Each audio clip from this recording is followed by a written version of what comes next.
Let's see.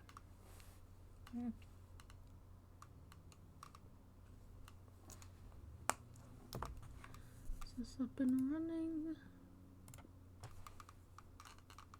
Okay, it is. Right. Sorry about being late. I'm like an hour late. I got up so late. But I'm here to play Ace Attorney Dual Destinies.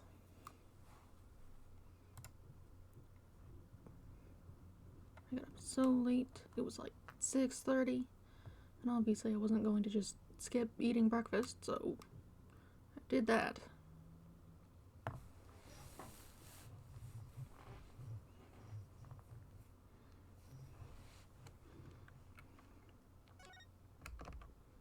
Let's see. That's right, I need to put this up.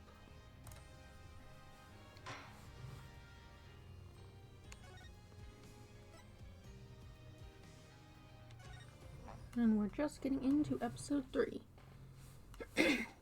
Episode 3, Turnabout Academy. Center this. Themis Legal Academy, a prestigious high school with alumni in the highest echelons of the legal world.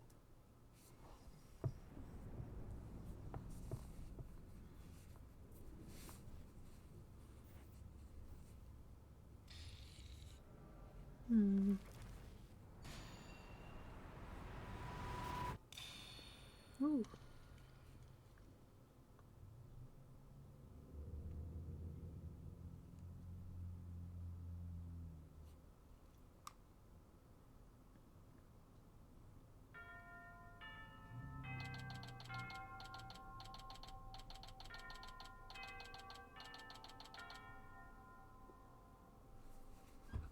This is a bit less direct about who's doing the murder, but it still very much looks like those 3 did it.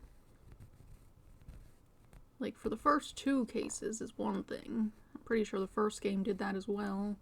I think the game had the second case, you could see who did it as well, but still. Alright.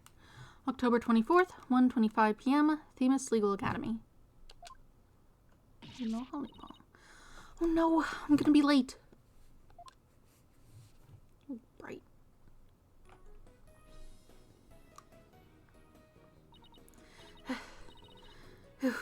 Finally. So this is it. The illustrious Themis Legal Academy. This is the place where many distinguished lawyers and prosecutors got their start. When news spread that Mr. Wright had gotten his attorney's badge back, he received a call from this school asking him to pay a visit. Mr. Wright brought us along, hoping we'd learn something from the experience. But no, I had to go and blow it by getting here 30 minutes late. At least it's not all business today. After all, today's their school festival.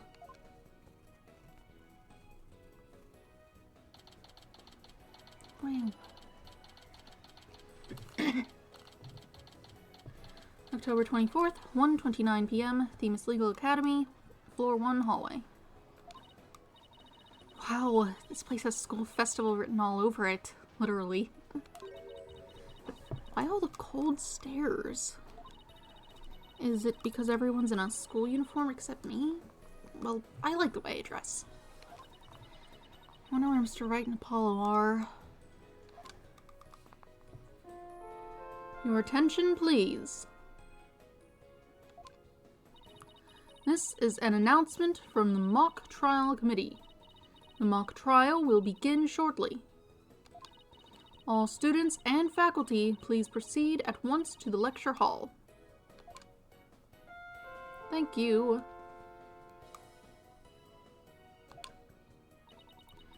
Sounds like a mock trial is about to start. But where's this lecture hall?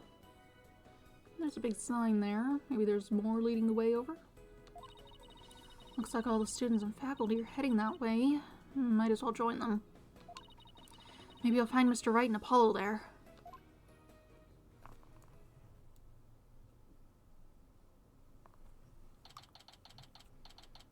Very fancy.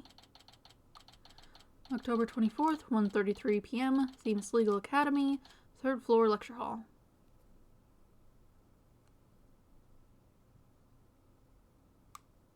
That statue looks weird. It's like lower resolution than everything else in the image.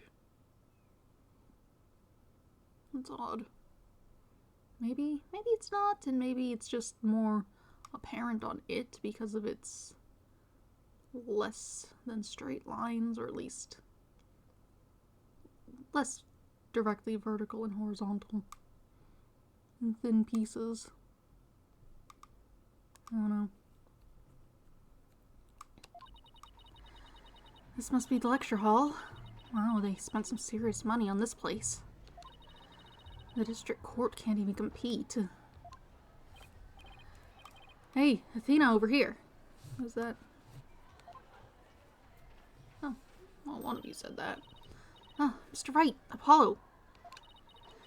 I've been looking for you two. I'm so sorry I'm late. It's okay. Sorry we didn't wait for you. But we didn't want to be late for our meeting. Lucky for you, the person we're supposed to meet also seems to be running late. Mr. Wright, Mr. Justice, it seems Professor Court has yet to arrive. Oh. You're scary looking. It's meant to look like some kind of Greek statue, but what if you didn't?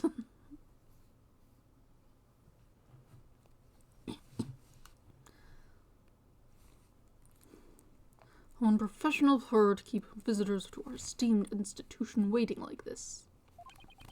I shall make her right, and I will not. Oh, who do we have here? Oh, right, you haven't been introduced. Alright, you haven't been introduced yet. Oh, yes, you must be the young lady Mr. Wright was telling me about. I am Aristotle Means, a professor at this hallowed Hall of Learning. I oversee the lawyer course here. It's a pleasure to meet you. I'm Athena Sykes. I just recently got my attorney's badge myself. It's nice to meet you too.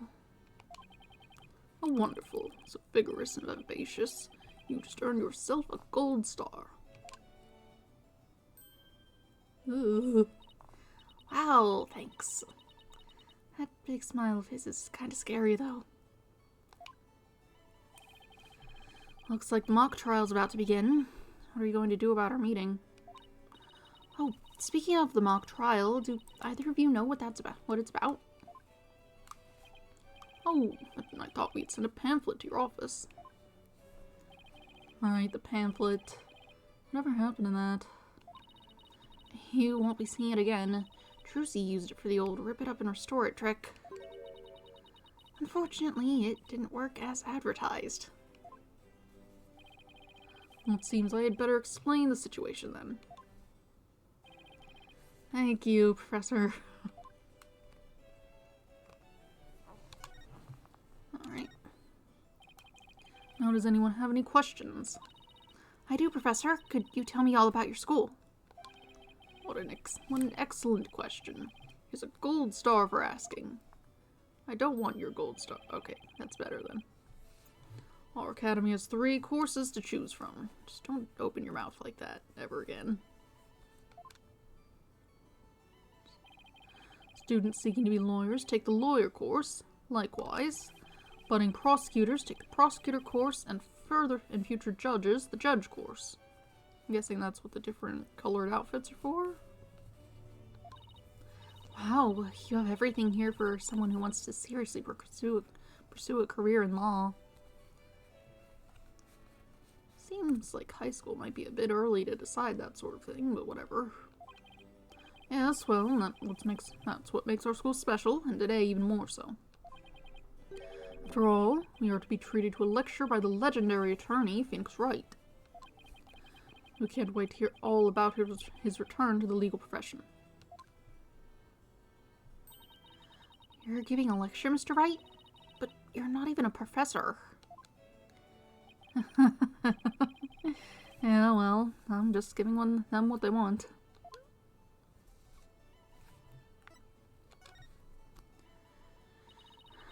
Did you even know you were meant to be giving a lecture here today? Yeah, sort of, but I came early because I was supposed to have a meeting with the head of the judge course, Constant Court. She's the one who died. It's been a whirlwind of a morning. Let's leave it at that.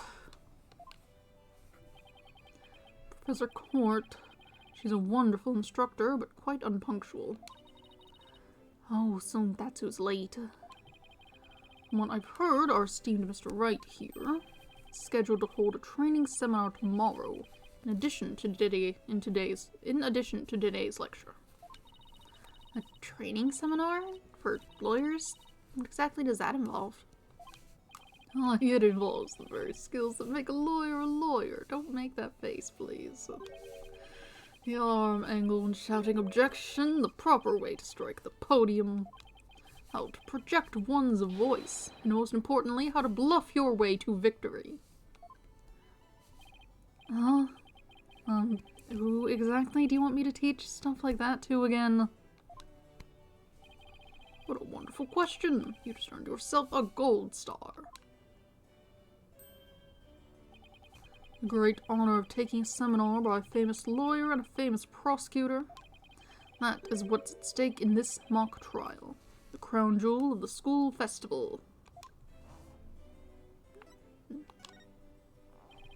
mock trial in question is a prestigious event that every student aspires to win. The top student in the lawyer course and the top student in the prosecutor course.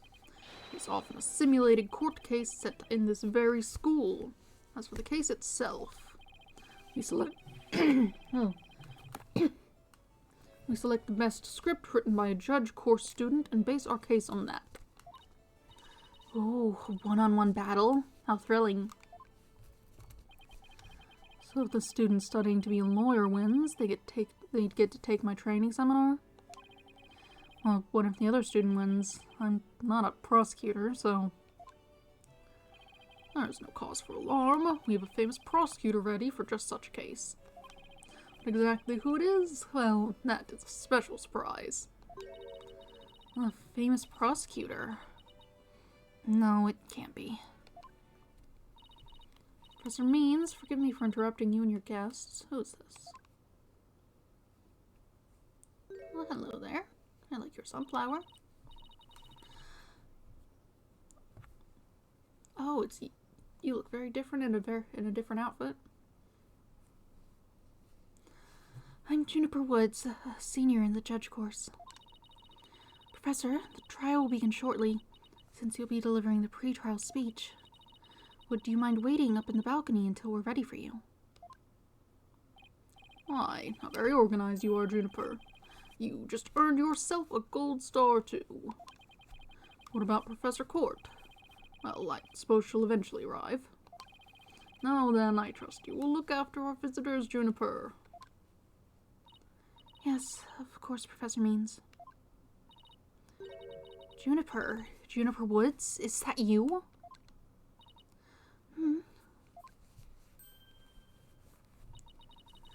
Then, Athena, I almost didn't recognize you. I didn't know you were back from Europe. Wait, you two know each other? No, that's a coincidence. We've known each other since we were kids. We're like best friends, right, Junie?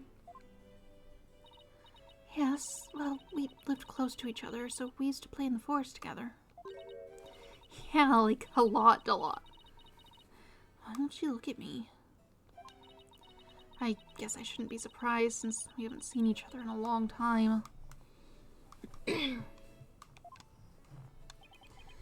Anyway, we're supposed to go wait in the waiting room, right? Not that I wouldn't mind taking in the mock trial you're putting on today. Unfortunately, the mock trial is only for students and faculty. There is one seat reserved for Mr. Wright, but no other exceptions are allowed. Yes, I'm very sorry, but it is part of the student curriculum after all. I hope you won't mind remaining in the waiting room until the trial concludes. Oh, that's too bad. I was hoping to learn something new today. I'll tell you what, Apollo. Why don't you take my place? What? Really? Sure. Besides, I'd like to meet with Professor Cord as soon as she gets here. Aw, no fair. I want to see the mock trial too. Sorry, I'm going to let Apollo pull what little rank he has. If it's okay with Professor Means. Oh, of course, Mr. Wright. If that is what you wish. I don't like you making that face. That's settled then. We'll expect a full and detailed report, Apollo. So pay attention. Being the new kid sure stinks. I got like phlegm in my throat. Hold on.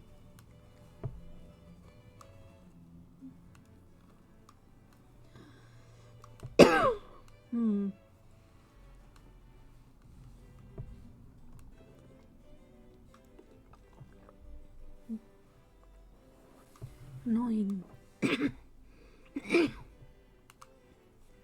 I think it's just the weather. If you would please follow me, I'll escort you down to the waiting room on the first floor.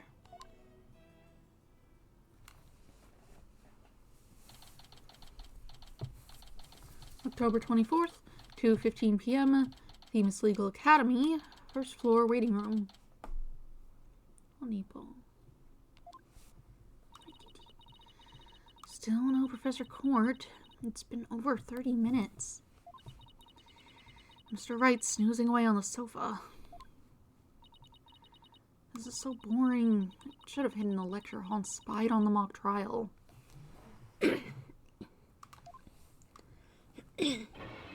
Oh. What was that?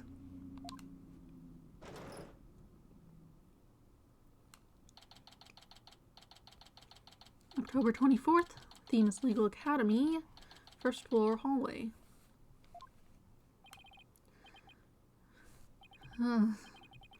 Athena, I could have sworn I just heard something fall down and break. If you go running now, I'll think it was you. Well, it wasn't me. I think it came from somewhere outside.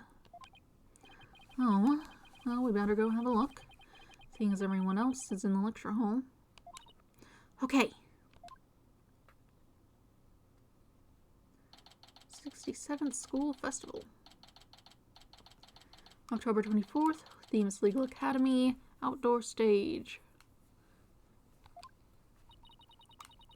Is this stage for some sort of concert? It kind of reminds me of a courtroom.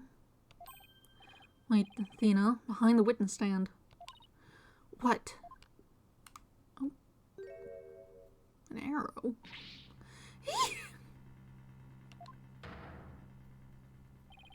Professor Court, can you hear me? Professor! Wait, that's who we were supposed to be meeting with? It looks like our meeting's been cancelled for us. No way, this can't be real.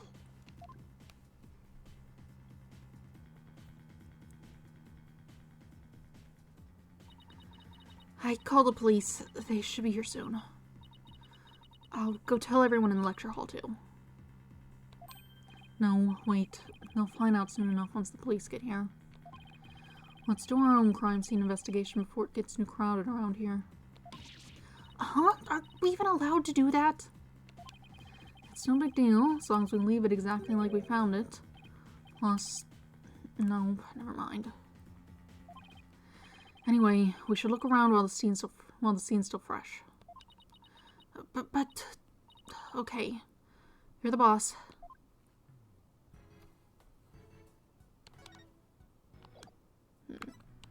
Well, let's look around then.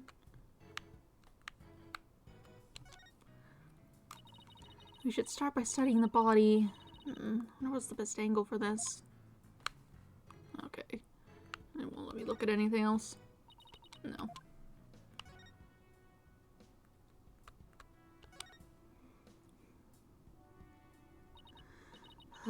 I guess I really do have to examine the body. Well, guess I'd better get used to stuff like this if I want to be a full-fledged lawyer. I mean, Previous arrow wound. Looks like she might have been tied up or something. We have a book.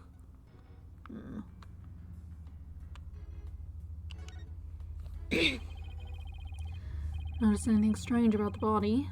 Take a deep breath and then take a good look. Well, now that you mentioned it, there's no blood around it. Yet the victim's body is cold and rigor mortis has already started to dissipate. So this happened a while ago. It would appear that quite some time has passed since Professor Court was murdered. Thing is, the quad was packed with students up until the start of the mock trial. Wait, then doesn't that mean she was killed at a different location? Oh, I know. The killer moved the body while everyone else was in the lecture hall. That's a definite possibility. Notice anything else? Her arms were raised over her head and there were dark bruises around her wrist. Yeah, the professor was probably tied up with something. Eventually her wrists were unbound, and as she reached up to stretch, she was killed? Actually, I'm not so sure about this theory. Well, there's not exactly a lot to go on.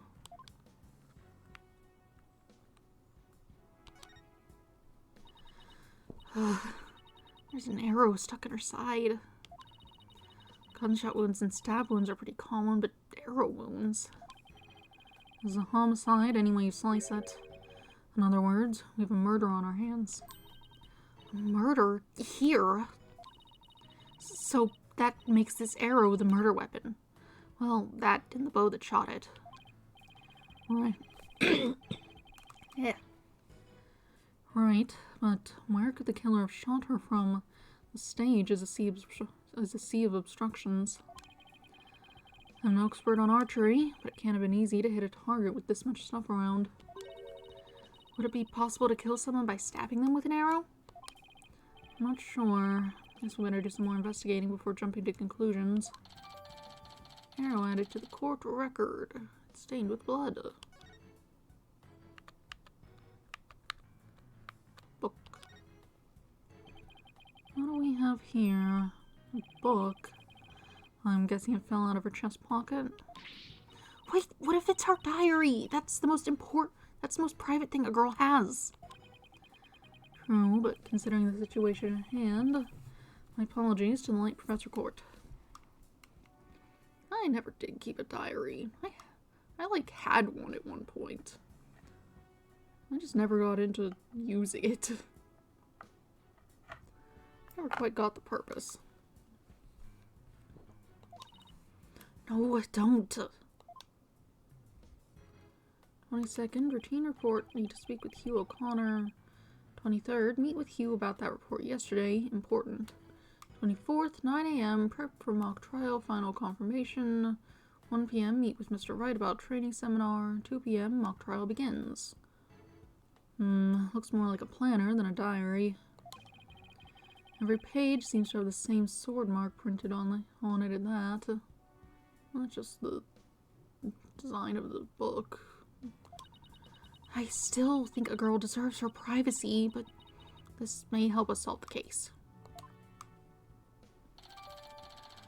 Court's planner added to the court record. Constant Court's planner, a sword emblem is printed on the cover and on each page. I think that's about all we're going to find from the body for now. Nice work, Athena. Your face only turned 5 shades of pale. I was expecting 50. We should probably take a picture of the crime scene just in case. Okay, I'm on it. Say cheese. Cheese? I thought I was the one with a twisted sense of humor. I think that should do it. Alright, let's take a better look around the area while we wait for the police to arrive. Looks like you had some statues that have broken. This pile of rubble sticks out like a sore thumb. Pending declaration of love, Rocks campus. Looks like we have Junie and 2 others. Looks like the broken pottery or plaster. Maybe this is a source of that noise we heard. There were supposedly 2 statues on the stage. I seem to recall hearing that a co-ed from the Fine Art Club had made them. There were 2, then that thing over there is the remains of another statue. This could be related to the case. Let's take a closer look. What's this bag? That's a piece all the way over there. What's the bag? Whatever. Wonder what this was a statue of. Whatever it was reddish purple in color. When Apollo and I first got here, both statues were already here, but they were covered up. I bet they were waiting to unveil them when the school festival moved here to the stage. You mean this duffel bag looking thing was actually being used to cover the statues? I guess that just leaves the question, were they broken by accident or on purpose? What a puzzle this is.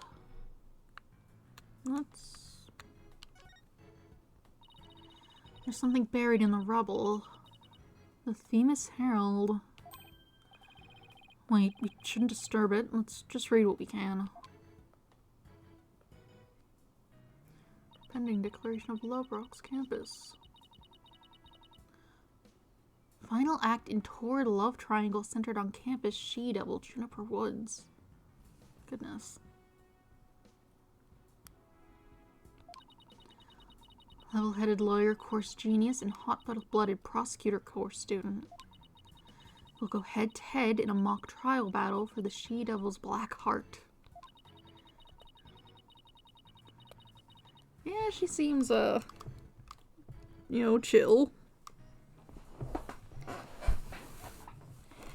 Hugh O'Connor has declared that he will confess to her if he wins. Wait, what? I seriously wish I hadn't read that. You find that more shocking than discovering a murder victim's body?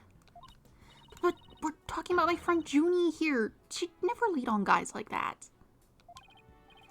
Athena, you don't believe everything you read, do you? This article is clearly written with malicious intent. I'm not buying a word of it. You're right, but it's still disturbing. Even if it's a third-rate tabloid material. This Herald added to the court record. School paper with a malicious scoop on an alleged love triangle involving Junie.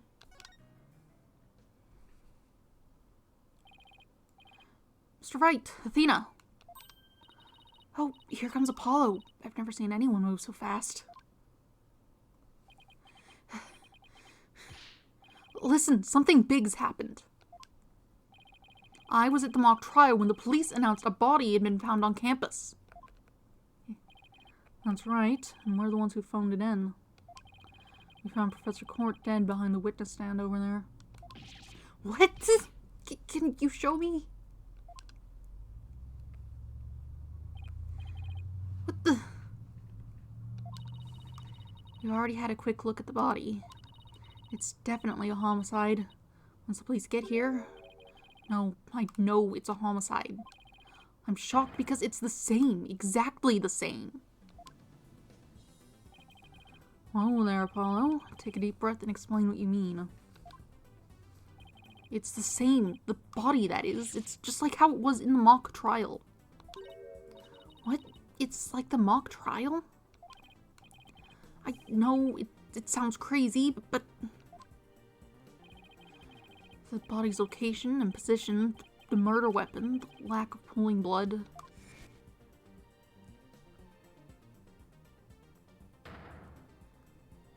It's all exactly like the mock trial. You're kidding, right? It can't really all be the same, can it? Oh, here come the police.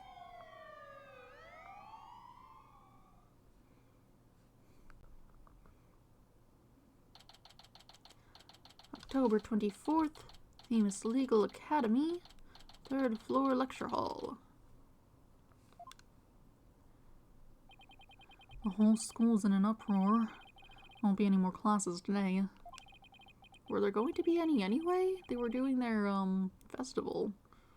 I think the classrooms are kind of busy being other things. A murder on campus. That's the last thing I expected at a legal academy. I'll go tell Professor Means what we observed and when we discovered the body. You two wait here until after you've spoken. You two wait here until you've spoken with the police. I can speak. Yes, boss. I can't believe this is happening. I can't believe we have to wait around here. I can't stay still at times like these. I hope Junie hasn't fainted from the shock of this whole thing. Athena. There you are.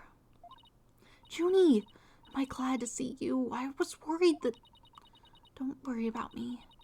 I am student council president after all. I need to be strong. Student council president? Wow, I'm impressed. She's really changed. She used to be kind of sickly and shy. Juniper, was it? You mind if we ask you a few questions? Yeah, we're stuck in here waiting for the police, and there's really not much to do. Sure. What would you like to know?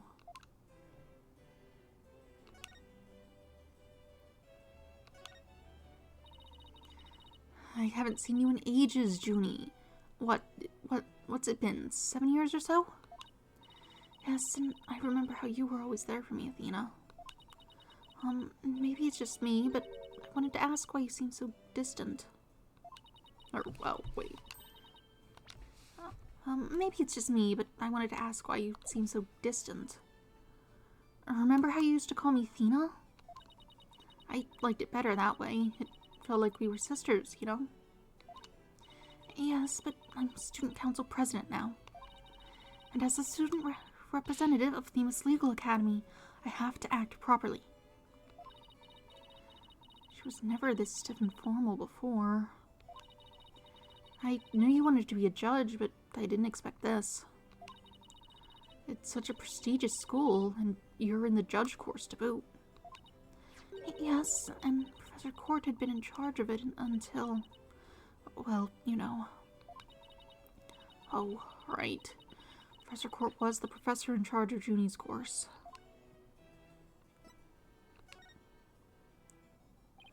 What sort of teacher was Professor Court? If I had to sum her up in a single word, I'd say she was amazing. A judge must always seek the truth. That was her mantra, and she used it in trying to fix what was wrong with our school. She was a beacon of hope in this dark age of the law. What's wrong with your school? What did you mean by that? Nothing. Never mind.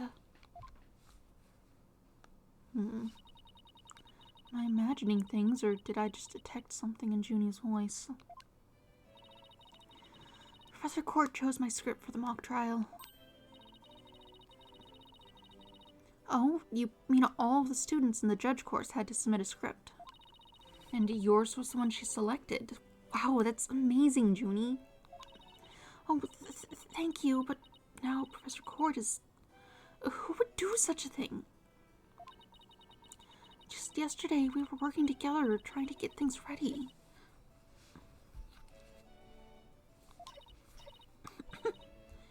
Excuse me. Are you alright, Junie? Maybe you should take it easy for a while. So she's still got that cough. Guess she's not as strong as she pretends to be. Why do you need a script in a showdown between a lawyer and a prosecutor?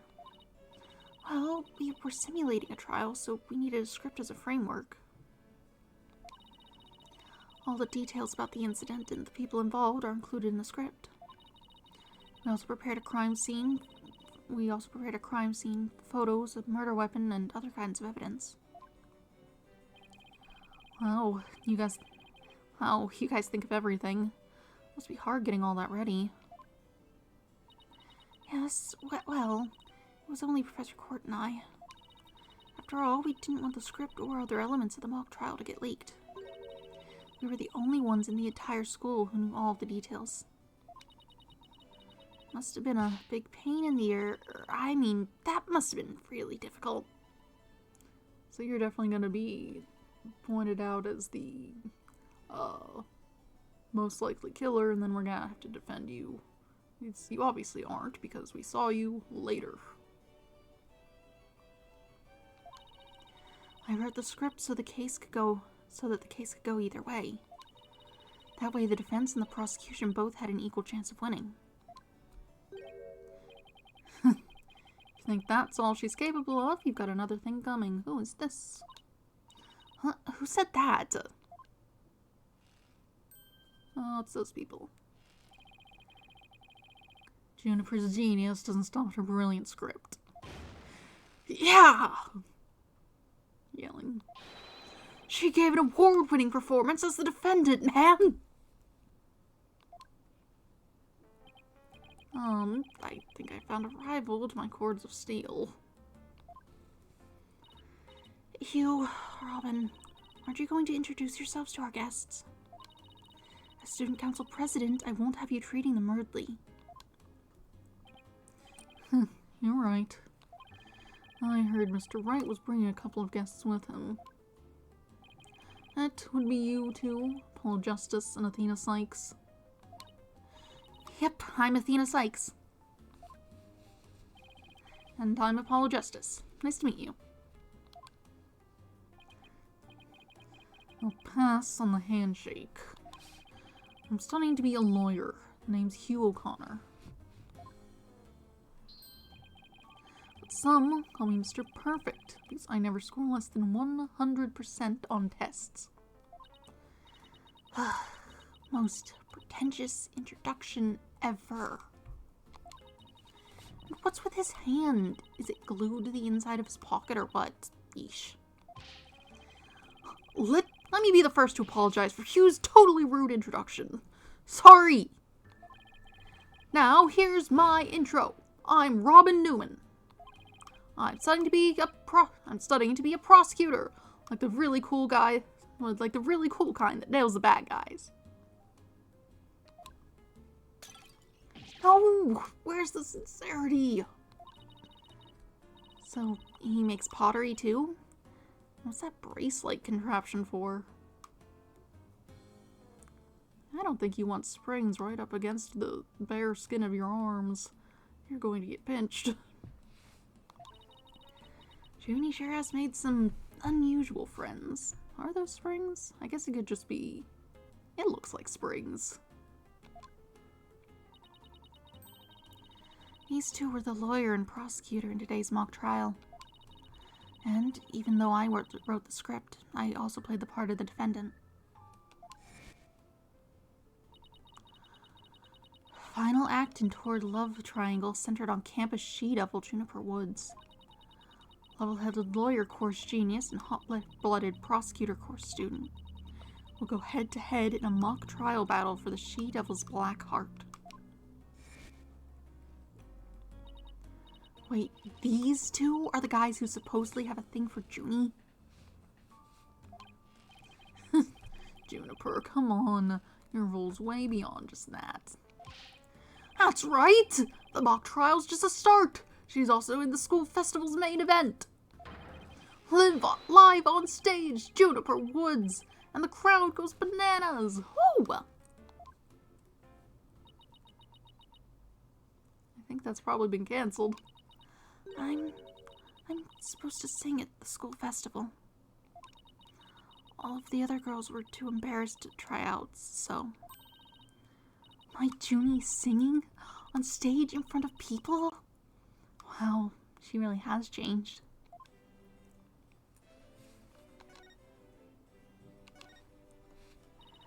I was responsible for making everyone's stage costumes. And this is what I'll be wearing. Is this... It looks like the outfit that, what's her name, who ended up being Apollo's mother, was wearing. Sort of.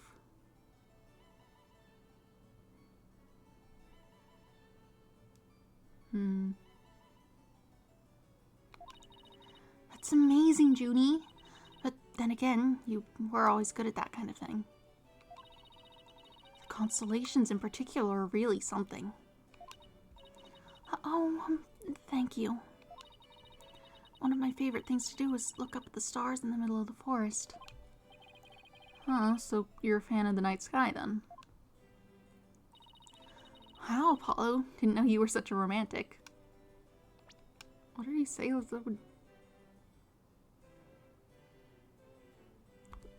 Those seem like unrelated statements. It's not like that. I have this friend, he and I go way back, who got me really interested in space. Wait, you had friends when you were young? Color me surprised. Him. As student council president, I cannot allow such mean-spirited teasing to continue. I think she's angry. Stage costume added to court record. With notes, 2 pages. The costumes were no problem, but as for the singing, I'm not sure I... No! You can do it! That's right. Anyone who says otherwise will have to answer to me. It's like a chivalrous love triangle. A damsel in distress and 2 knights in shining armor.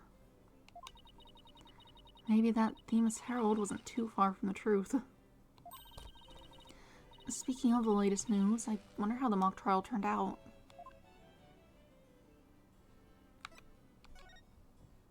I might have just gotten interrupted. So, how did the mock trial end? We were just about to reach a verdict when the police arrived. Now we'll never know how it would have turned out.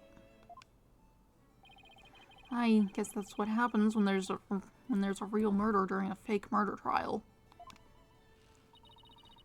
It ended right before the verdict. Talk about bad timing. I was this close, man. I bet I would have won. But I bet the defense wasn't doing too badly either, right?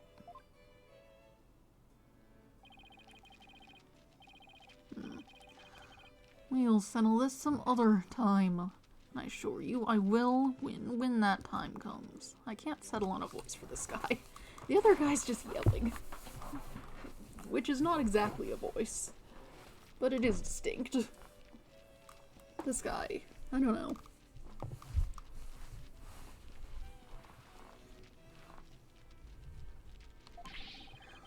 Like I'm gonna let that happen? I don't think so. I hope they don't end up hurting each other. Oh, don't worry. The 3 of us have been good friends since we enrolled here. We even have proof of our friendship. Proof? Like physical evidence proof? Yes, we're studying for a career in law, and in the legal world, evidence is everything. Yeah! As long as our friendship lasts, you can bet we'll be carrying them around. Ah, the famed Themis Legal Academy ingenuity at work. So, what exactly is this proof of friendship anyway?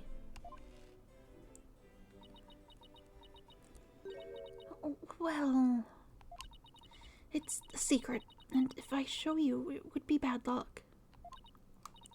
Oh, okay. I knew it. There's definitely some discord in Junie's voice. Our friendship is sacred and inviolable. It's not something to be put cheaply on display. Proof? We don't need no stinging proof. Us 3 are friends forever. I can hear discord in their voices too. But they're talking about their friendship. What's going on here? Something wrong, Athena? No, it's nothing. Oh, alright then. Hey, isn't that... Everyone stay right where you are. Don't move a muscle. I guess. Yep, it's you. Detective Fulbright? Is something wrong? Why, if it isn't my little lawyer friends. Sorry, but the small talk will have to wait. Juniper Woods, you're under arrest for the murder of Constance Court. I'm what? Wait a second, what's going on here? Why are you arresting Junie? Please, Detective Fulbright, we're involved in this case too. Aha, so you're the lawyers the dispatch said were first on the scene. I can't tell you everything, but I will say this. There are two major reasons for her arrest. Number one, the suspect led somebody to where the body was. I didn't. And number two, the crime scene is exactly how the suspect portrayed it in her script. But you can't arrest her on just those grounds. True, but there's more. However, Prosecutor Blackwell specifically told me to say no more than that. So Blackwell's the prosecuting attorney on this one, too. Detective Fulbright, we found this in the suspect's pocket. Why, there's blood on this. That's evidence we made for the mock trial. A mock trial? Never heard of such a thing, but it sounds... Gar. Why are you so loud? Never heard of such a thing, but it sounds fishy to me. Really fishy. Now, if you would, officers. Yes, sir. But Junie, I have to do something. I can't let them take her away like this. Now, if you'll excuse me, I have work to do.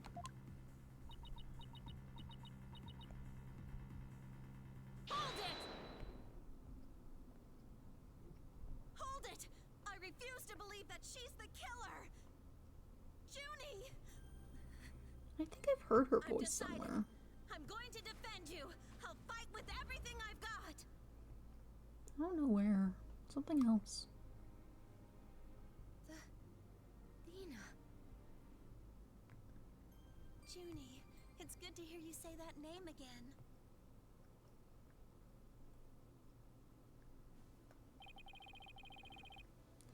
Hate to interrupt your bonding time, but aren't you rather new to all this? You're barely even a lawyer. Well, I don't have much experience, and I may need Apollo and Mr. Wright's help at times. But nobody believes in Junie as much as I do. I'll help you too, Juniper. There's no way you murdered your professor. Athena, Apollo, I get you both. I'm counting on you. We've got your back, Junie. Yes, things worked out after all. Now that you have your lawyers, Miss Woods, it's time for us to head back to the station. Are you going to the station? I thought you had investigating to do. I can't believe Junie's been arrested for murder. And I can't believe I accepted her case without asking Mr. Wright. Take a deep breath and relax, Athena. I'm here to help with whatever you need. So let's get right on the case. Right. I won't have this case left in the hands of rank amateurs. You're not even a lawyer. You're in high school. Apollo has been in many cases. Athena, maybe not as much. But Apollo, at least. Like, you're a high schooler. If anyone's going to solve this case, it'll be me. Time to investigate. Also, what are you carrying around? Is that a sword? What is that? Why, that smug little... He hasn't even finished law school. Or, oh, you're saying Hugh. Hugh! That was totally rude! And you're not the only one on the case, man. I'm in too. Big time. Juniper Woods, I'm gonna save you. You're not even going to be an attorney. You're trying to be a prosecutor. I guess you can still, like, try to help, but... Now that those two are gone, let's get back to what I was talking about in front of the stage. About the mock trial, that is. Oh, right, you said the victim's location, position, and so on were just like in the script. Exactly. But without the script or any props, it's kind of hard to explain. I mean, the script must be somewhere. Like, they were using it in the trial until just recently. It should be around. Perhaps I could help? Oh, you. Perhaps I could help. Forehead. You're three-dimensional now. Prosecutor Gavin, what are you doing here? You two seem to know each other. Is someone going to introduce me? I do believe we have a fresh face here. Greetings, Fraulein. I am Clavia Gavin. Some know me as a prosecutor, but I'm most famous for my former rock band. We were quite popular, you know, but regrettably the band went kaput. Perhaps you've heard of us? Destinies. I was the lead vocalist. Never heard of your band. And again, I was out of the country till only recently. But can I get your autograph? You just met him like 3 seconds ago when you want his autograph. Forgive me, Fraulein, but I retired from the music biz. But I'd be happy to offer my autograph as rock star prosecutor Clavia Gavin. Oh, okay, then that one then. She's a lively one, Forehead. Didn't know she was your type. She's the newest member of Wright Anything Agency. That's all. Nice to meet you. I'm Athena Sykes. A pleasure to meet you too, Athena Sykes. Now that the intros are out of the way, I'm sure you have some questions for me. Yeah, Forehead?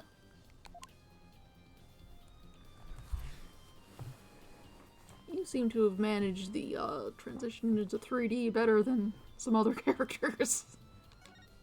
Some of them look weird. He looks not as weird. Although, it could be just you haven't used any poses that do look weird. You're keeping your mouth shut for one. So, what are you doing here, Prosecutor Gavin? I'm here for the same reason as your boss. We have a lecture and a training seminar. So he's the famous prosecutor they invited. And I have another crucial role to play. Gavineers are getting back together for a one-time special performance. Didn't that other guy go to jail and hates you?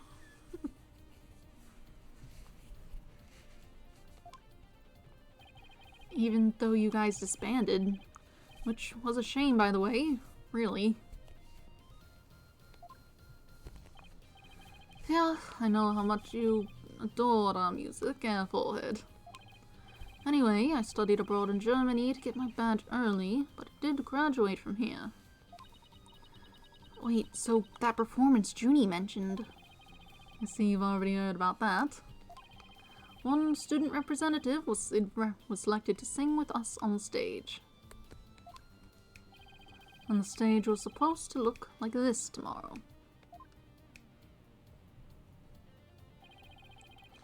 Two big banners and a pair of wicked statues. This is just an illustration, but it's not half bad. Wicked statues? Wait, are these supposed to be you and Mr. Wright? Bingo, Fraulein. And they were so big and magnificent, too. What a terrible waste. But the worst part of this whole thing is, a long-awaited reunion with my mentor never came to pass. Wait, don't tell me your mentor was Professor Court. She was the one who taught me how to think about the law.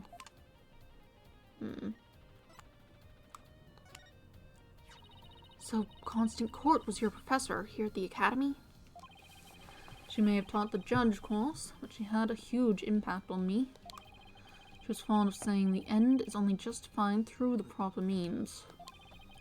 She wouldn't tolerate dishonesty, and always revered what was right beyond anything, beyond all else I can speak. I can feel Prosecutor Gavin's sadness. Oh no, I think I'm gonna cry. Athena, are you tearing up? Oh, I can't blame you. Prosecutor Gavin knows a lot of who he is to Professor Court. Exactly. So, as you can see, we are both joined in purpose, so to speak, yeah? Now, let's rock this place hard. I don't follow. Let's rock what? Get all ready, forehead.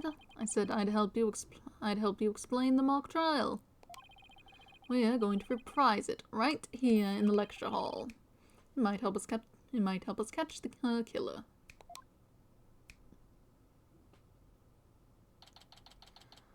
October 24th, Themis Legal Academy, 3rd floor, lecture hall.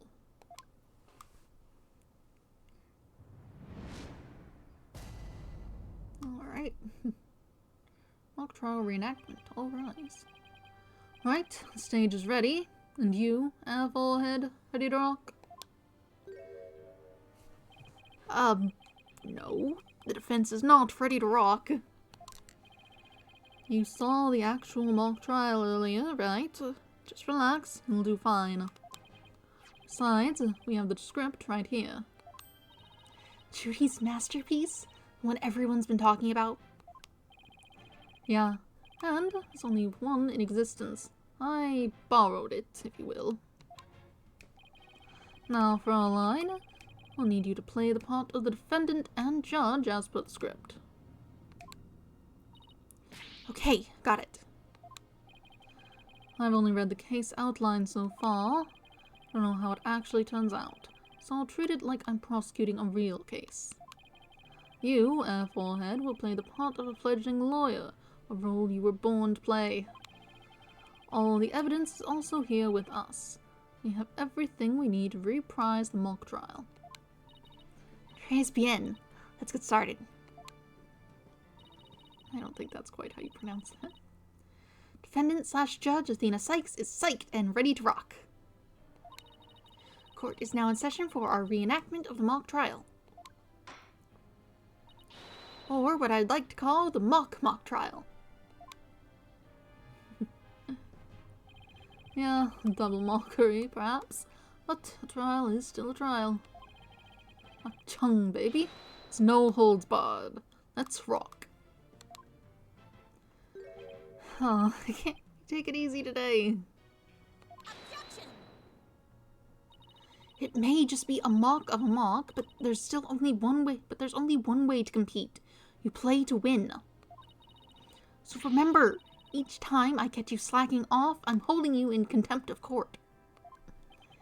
Great. A judge that voices her own objections and abuses her judicial powers.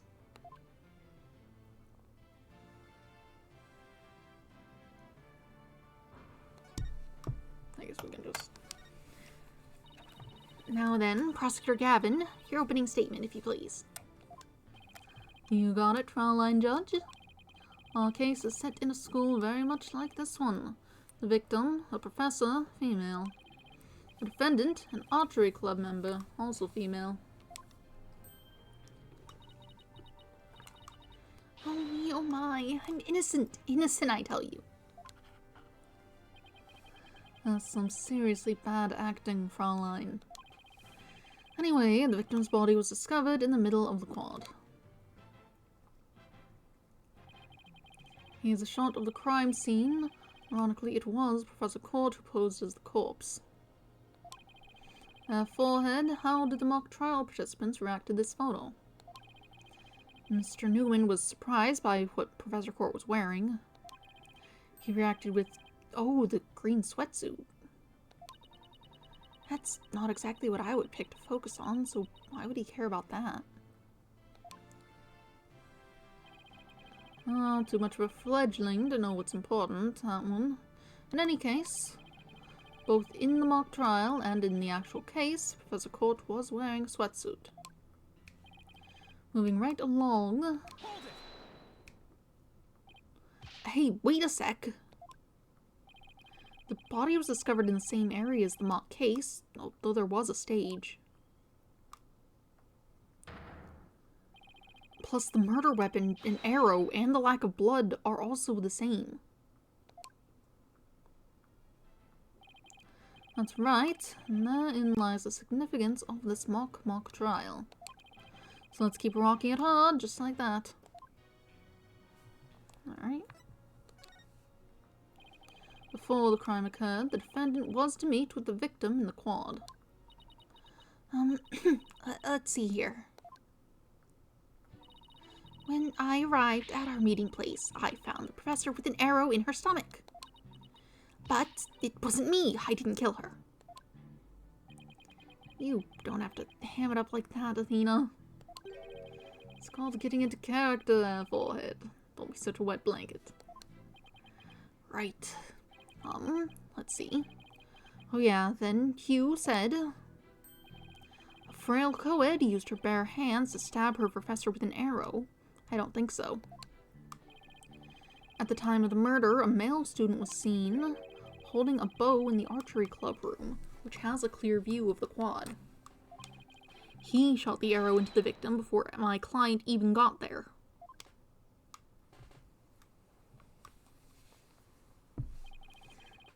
Nine, our Forehead. Fine swagger does not suit you in the least. Order, order, order! Especially you, Mr. Justice. Me? But I was just trying to get it into it like Mr. Rocker said.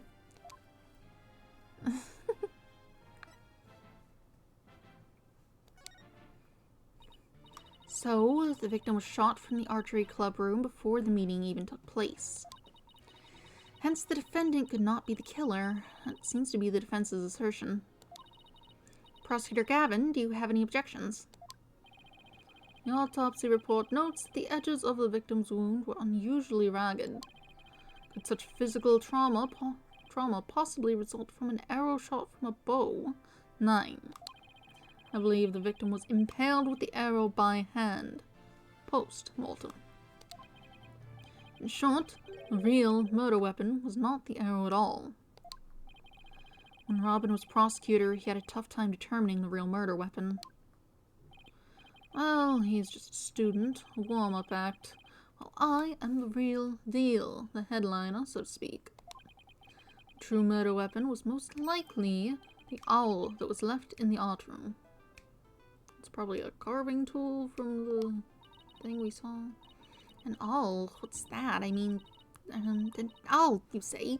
What might that be? It's a kind of tool used for poking holes in paper, wood, and other materials. It's kind of like an ice pick. I have a photo here if you're interested. Gross, it's so bloody up to the handle. Please tell me it's just paint. Most likely, Fraulein. Pretty realistic, yeah? Let's pretend it's real blood for now. The defendant's prints were lifted from the murder weapon. Furthermore, traces of the victim's blood were discovered in the art room. That's where I believe the murder actually took place. So, the question now is, how did the body get from the art room to the stage?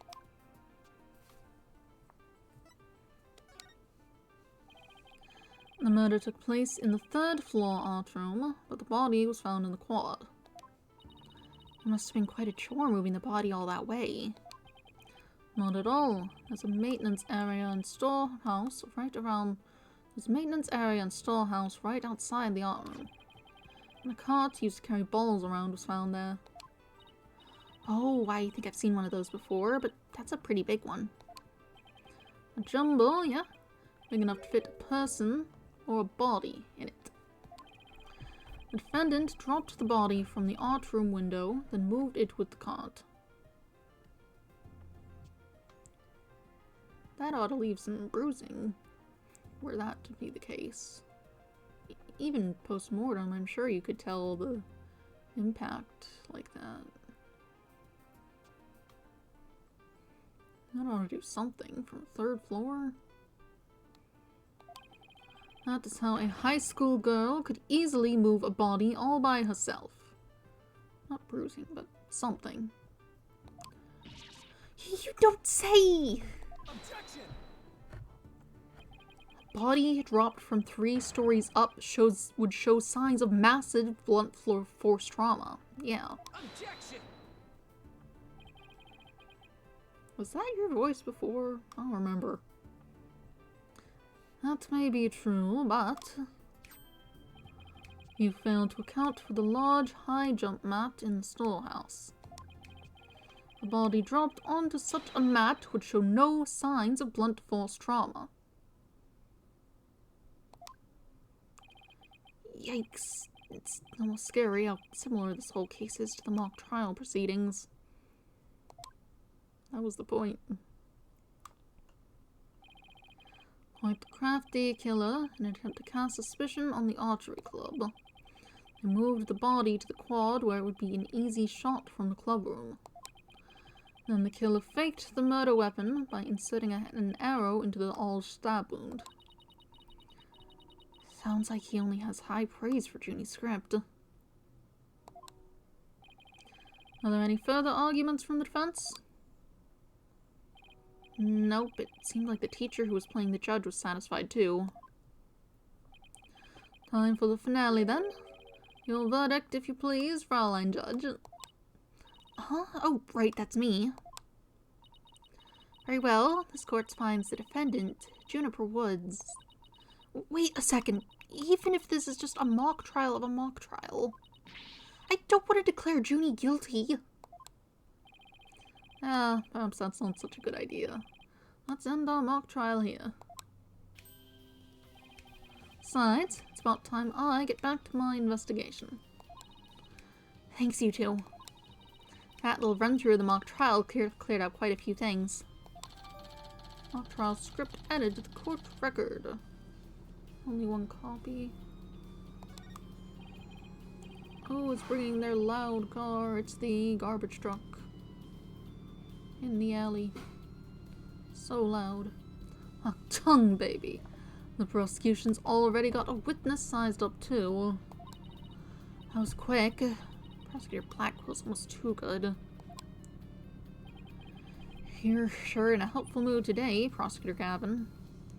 I mean, he's not the one who's going up against you, so he doesn't really have any particular reason not to be. Well, like I said, I just want to catch whoever killed Professor Colt. And there's no reason for me to start butting heads with you two. Anyway, I won't say goodbye, as I'm sure I'll be seeing you later.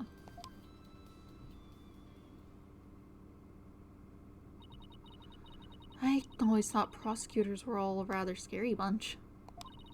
But Prosecutor Gavin seems pretty nice. Yeah, he's not so bad as prosecutors go. We should get back to investigating too. We don't have nearly enough information yet. And we also have to tell Mr. Wright that we accepted Junie's case. Right. Looks like we have our work cut out for us. And that's just the hint thing.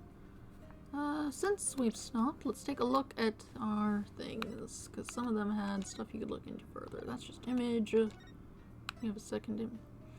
Okay, that's just the text you could read. You kind of dry. Sure.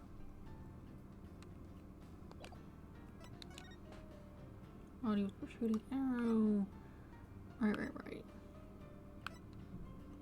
We covered all that. Sweatsuit. Victim's outfit will be a red one from the prosecutor's course.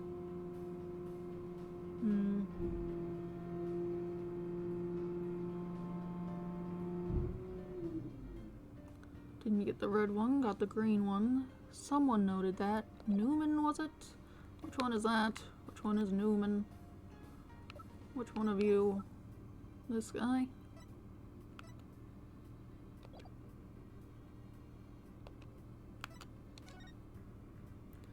I suppose we'll head out to the stage. Hey, what do you think you're doing? Crime scene is off limits to students.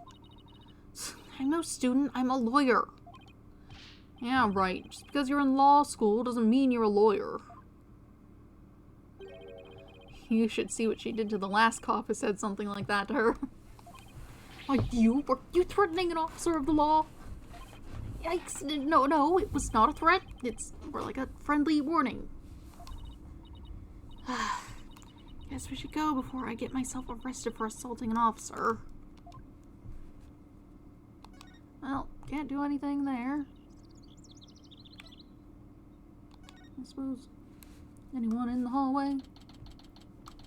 October 24th. Theme is Legal Academy. First floor hallway. Ah, Mr. Wright. What's that staff? I heard they arrested your friend Juniper. Yeah, Detective Fulbright just took her in. Refuse to believe that one of our students is capable of murder.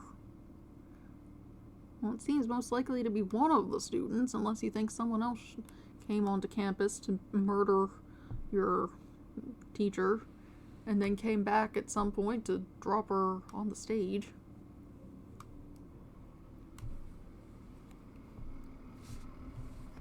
Or I guess maybe did.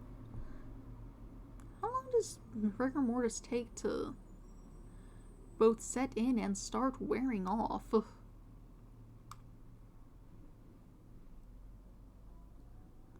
feel like it's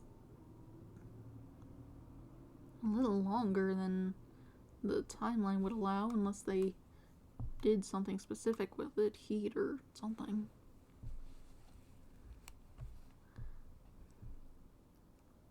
I don't know.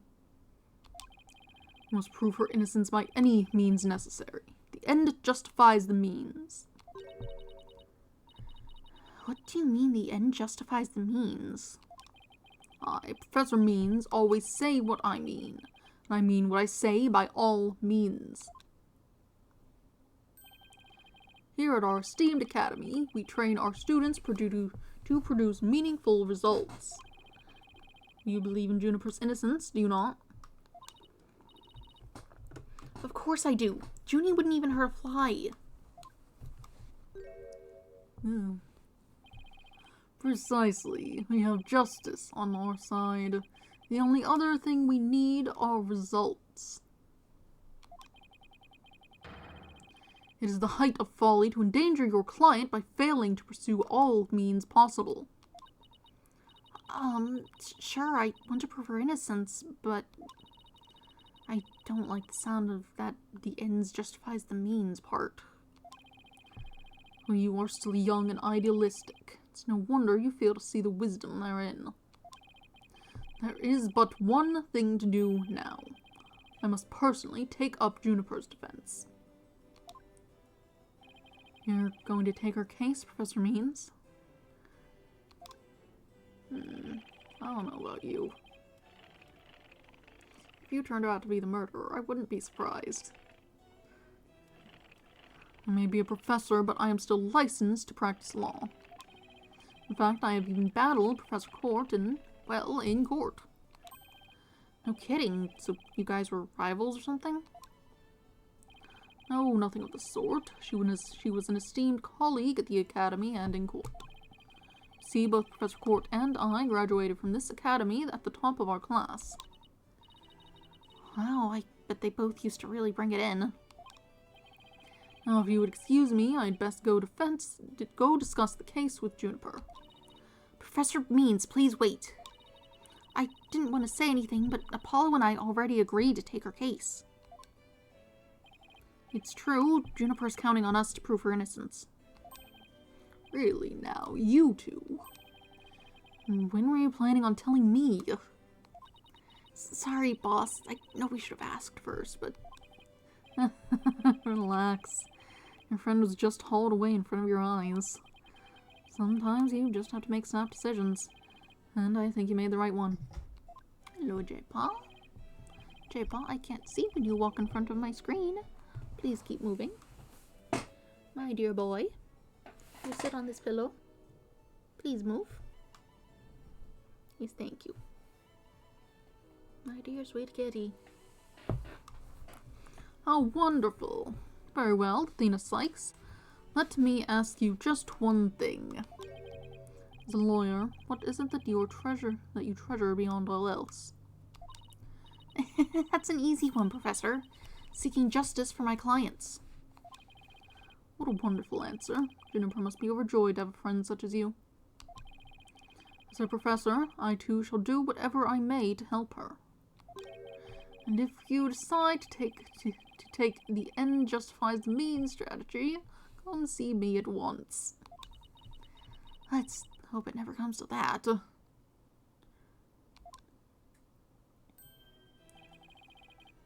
Now, if you would excuse me. What are those glasses you have? They don't do anything.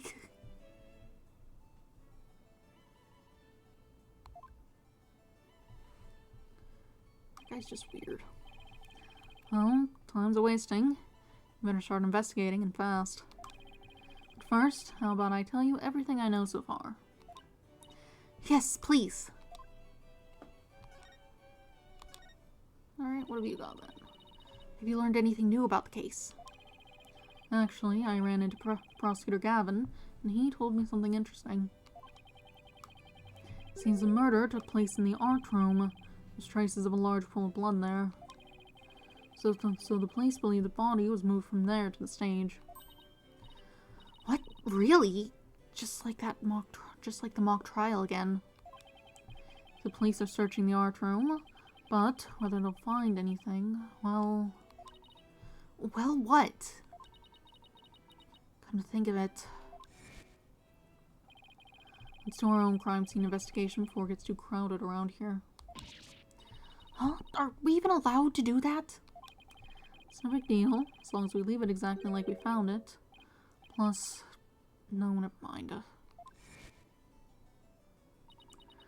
Now, where was I again? There's really no need to talk about it right here, right now. I want you two to find out for yourselves. So, were you shocked by your conversation with Professor Means? Oh, I guess so. Actually, that was pretty shocking. A dark age of the law. I'm sure you've heard those words before. Sure, a number of times. Prosecutors file false charges and lawyers fight back by fabricating evidence. There's a lot of that going around these days. But the question is, how is it related to the case at hand? Training students to produce results. That is the school's policy. Well, that in of itself isn't a bad thing. Right, as long as those results come by fair and honest means. Oh, but what was it that Professor Means said? The end justifies the means?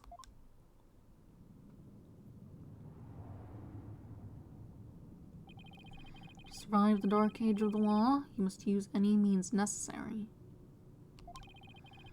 Fabrication of evidence and false charges are unavoidable in the quest for results.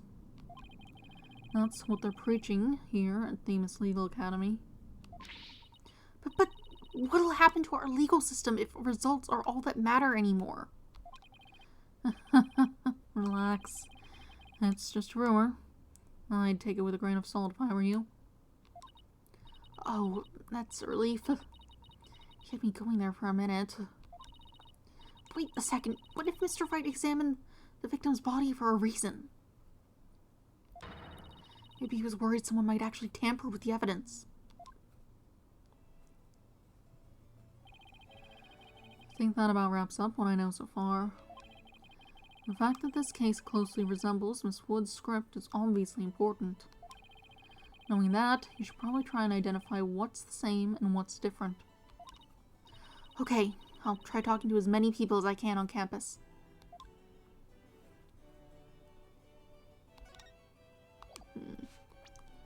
In that case, let's take a quick look over. I'm not gonna read it aloud.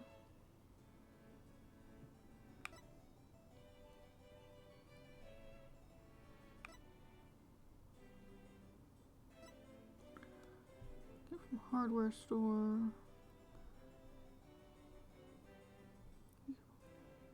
Figure out the arrow. Victim's outfit will be a red one from the prosecutor course. Didn't end up using that. That is different. Suppose maybe we can go check out the maintenance area. What's up over here? October 24th, theme is Legal Academy, maintenance area. What's that big scrape on the side of the building? Is that just weathering or is that something relevant? Also, that cat looks enormous. So this is the maintenance area. Let's see, during the mock trial, Prosecutor Gavin said that the art room is right above here on the 3rd floor. And that the body was dropped from there onto a high jump mat from the storehouse. Right, and then he claimed that the body was transported to the stage in a ball cart. And then... there's someone else here. Hey, it's Robin! Whoa! You scared the crud out of me! Yikes, right back at you. So, what are you doing out here? I'm working out so that I can become strong enough to save Juniper. But I'm so worked up! My training brace is almost breaking at the seams. Oh, right, the girl you got arrested, so you're psyching yourself up to rescue her? Yes, because I'm the manliest of manly men. That's why I work out with my manly brace. Except that I hear some discord in that manliest of men's voice of yours. I don't mean to be rude, but can't you talk without shouting? Sorry, I'll try not to shout so much. If at all possible, that is. Which is not at all possible, by the sounds of it. So do you mind if I ask you some questions as Junie's lawyer? No problem, ask away. Keep 'em coming, man. Ouch, my ears ache already. You won't let me look around the room? Keeps doing that. I can't look around the room unless it's a specific thing. I want to look. I want to look at that cat. I want to look at the weird scrape on the wall. Robin, could you tell me a little more about yourself?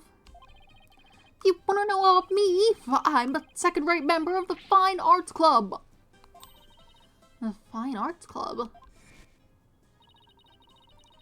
Looks like broken pottery or plaster. Maybe this is the source of that noise we heard. There were supposedly 2 statues on the stage. Seem to recall hearing that a co-ed from the Fine Art Club had made them. 2 big banners and a pair of wicked statues. This is just an illustration, but it's not that bad. Wicked statues? Wait, are those supposed to be you and Mr. Wright? Bingo, Fraulein. They were so big and magnificent, too. What a terrible waste. Say, did you create those stage statues by any chance? You bet I did! Both of them! Put my blood, sweat, and tears into making those things, man! It must have been terrible seeing them all smashed up like that. Nah, I couldn't face Professor Cord if I let something like that get me down. What do you mean? Professor Cord was the Fine Arts Club advisor. She was all about truth and beauty, man. She always said the only good result is the truth. That and only lawyers who seek the truth through legitimate means produce worthwhile results. Yes, I'm totally on you guys' side. She must have been an incredible woman. Yeesh, you call me loud when I practice my chords of steel.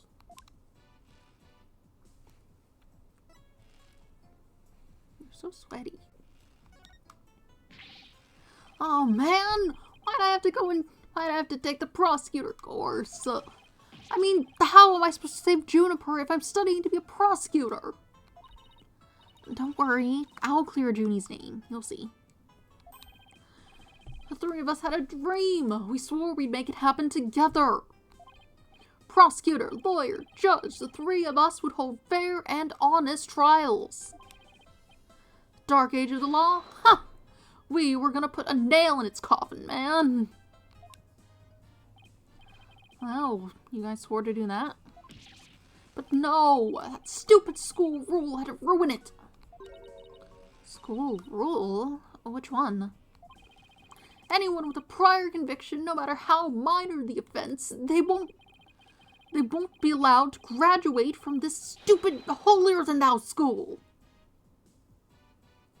And that's only if she gets a conviction, which, I mean, if she's getting a conviction for murder, I think we've got bigger problems than, her graduation.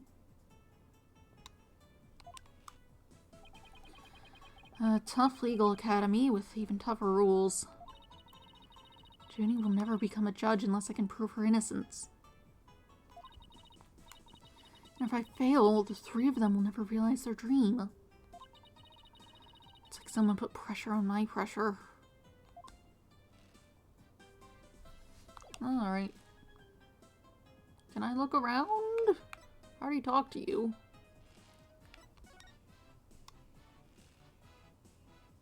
Not really much to show you.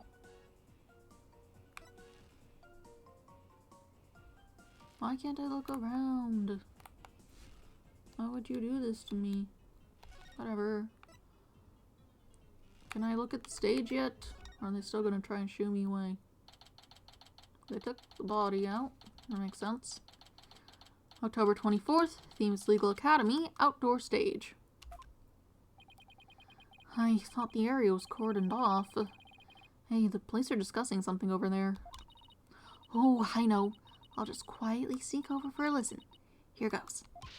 Athena, watch for your box. Huh? Eek. Ouch. Who put this stupid box here? Wait. Eek. Apollo, this box. There's... What now? There's someone or something inside. Don't let it be a snake. Do you not like snakes?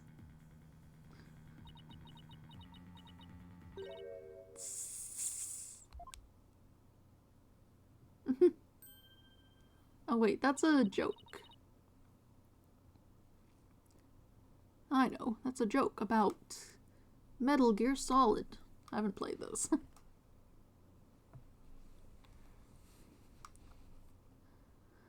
You morons just blew my cover. Who's this? What the? There really is someone inside. That someone is me, Miriam Scuttlebutt. And I'm a senior in the judge course. Without a face, I'm not sure how to voice this person. What's with the box? It's the fate of those. It's the fate of we who lives in the shadows. There's a very good reason why none may see my face by the light of day. I may not be able to see your face. Wait, if you're taking the judge course, did you write a mock trial script too? You really want to see my script that bad? Well, you'd better watch out. Read it without my permission and you'll wish you hadn't. Who cares? I'm sure it was rejected for a good reason. So, what's with you? Oh, so you're studying to be a judge, too. You must be classmates with Juniper. Are you a friend of hers? Juniper? Sure, she's my friend. That's why I'm gathering info. Now, tell me all you know. You know, for tomorrow's trial.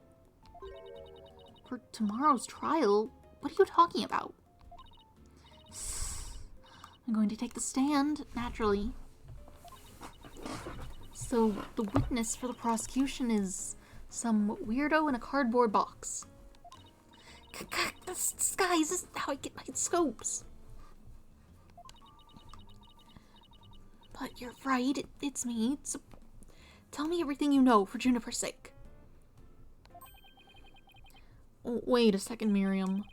Repeat what you just said. A lawyer with brains as bad as his ears. Poor Juniper. I'm taking the stand tomorrow. Tell me everything you know for Juniper's sake. Clear enough for you this time? It's not so. Athena, my bracelet's reacting. Really? That means a lie already? It was quick. Alright, what's up then? Taking the stand tomorrow.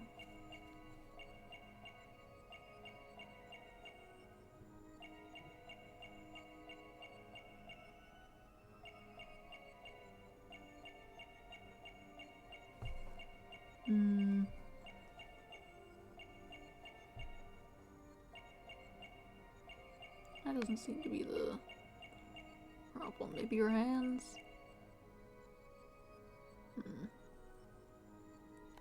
Wish these would move a little faster. Why do I have an alarm? Oh, it's the dog food. Okay, can I? I can't. I can't skip through with him. This is so slow.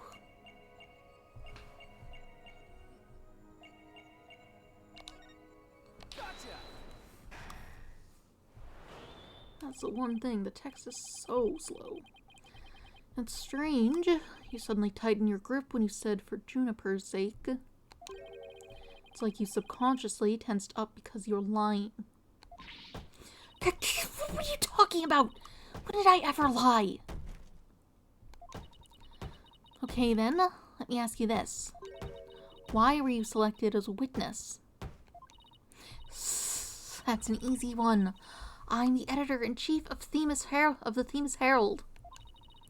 I know everything there is to know around campus, even the darkest of secrets. Editor-in-chief, huh? Pretty impressive. Yeah, well, it's a lonely one-woman operation. I do it all myself, from reporting to editing to publishing. Still impressed? I'm a perfect storm of journalism because I bring it all to the table. I'm going to guess that hissing was meant to be a laugh of some sort. And this is the evidence. Here. Would that not have fit better out of the holes for your hands? An extra edition of the Themis Herald published to coincide with the mock trial. Themis Herald Extra added a court record. Interesting. Thanks, Miriam. You've revealed who you truly are. Someone who's never had Junie's best interest in mind. What? Are you questioning our friendship? Look, you may want answers, but no can do, because what you're saying conflicts with this piece of evidence. That's the Themis Herald. That's the Themis Herald, the paper I publish. What about it? Are you really that dense? This article is full of malicious lies about Junie. It's definitely not something a true friend of hers would write. You've got it all wrong. Another staff member wrote that one. I don't think so, Miriam. You even said it yourself just a moment ago. It's a one-woman operation. Or did you forget already? You've just given me the info you have. Stupid pawn, Juniper's using you.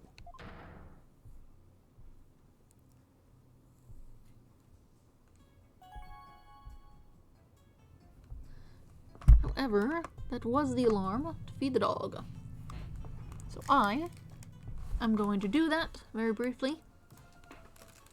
I'll feed the dog, I'll feed the cats. I'll be right back. Yes, Holly, you will be fed. Hello, pretty baby.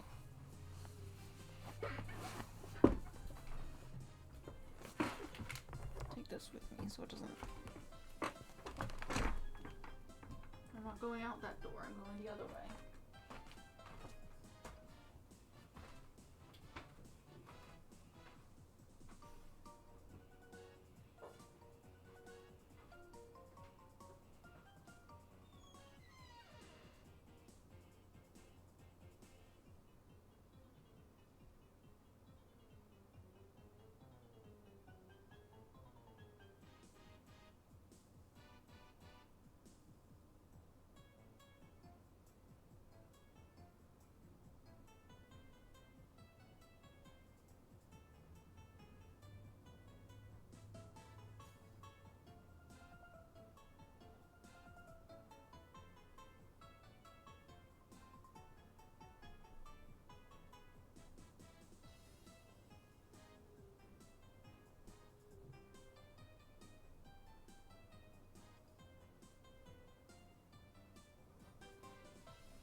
there, Bob?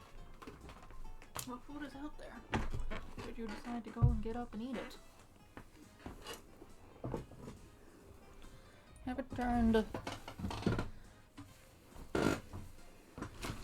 Right. This under my chair. Who was eating gummy and left the bag on the floor?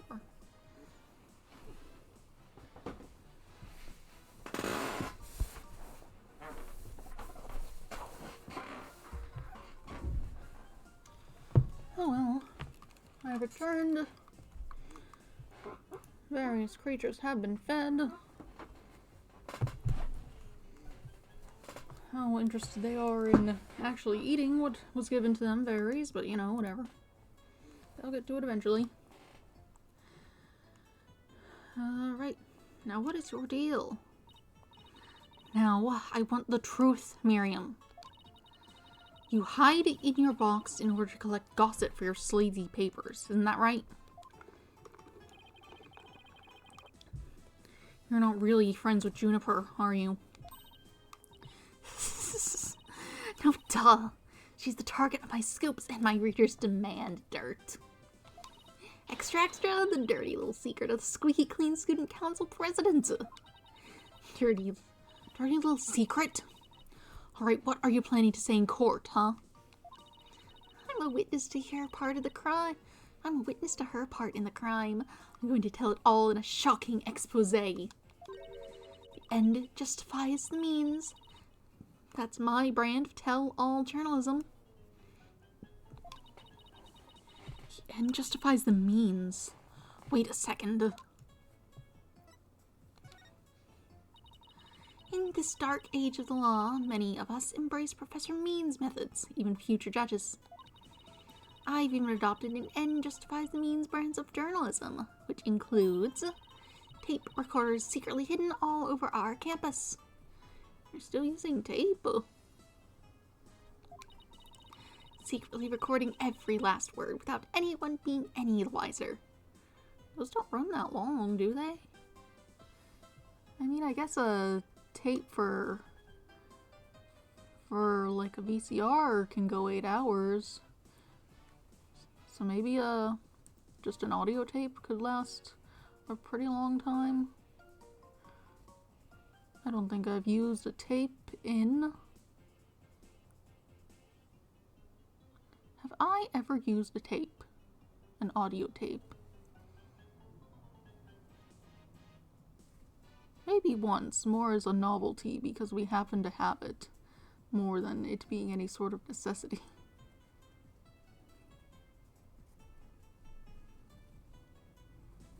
Oh well. Doesn't she realize that's totally illegal? And one of them was at the scene of the crime, the art room. You put a tape recorder in the art room. What did it record? You wanna know? You really wanna know? Yes, please. That's so nice of you to... Like, I'd really tell you now. The big scoop comes out in court tomorrow. You're so mean, Miriam. According to my evidence, a fatal fissure had opened between the three of them. Who? Junie, Hugh, and Robin? What do you mean by fatal fissure?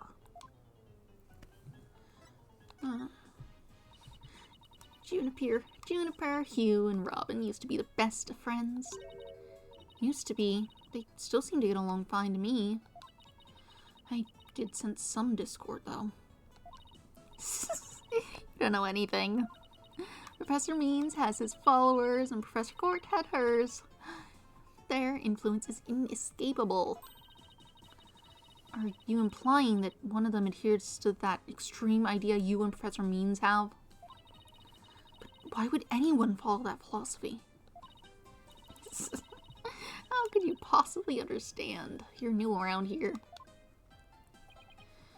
Miriam, wouldn't you feel better if you came out of the dark and into the light? I can see fine in here. You'll be the one seeing the light in court tomorrow. Then you'll realize how guilty Juniper Woods really is.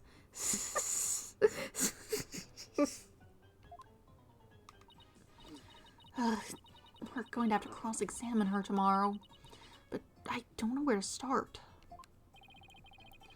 Well, let's at least take care of whatever we can today. You're right. Let's see what else we can find out.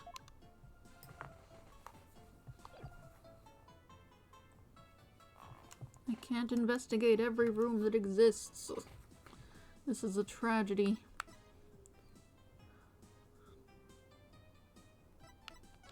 I have nothing else to say to you.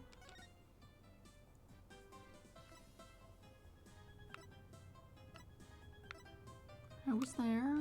Is anyone new in the lecture hall? October 24th, Famous Legal Academy, 3rd floor lecture hall.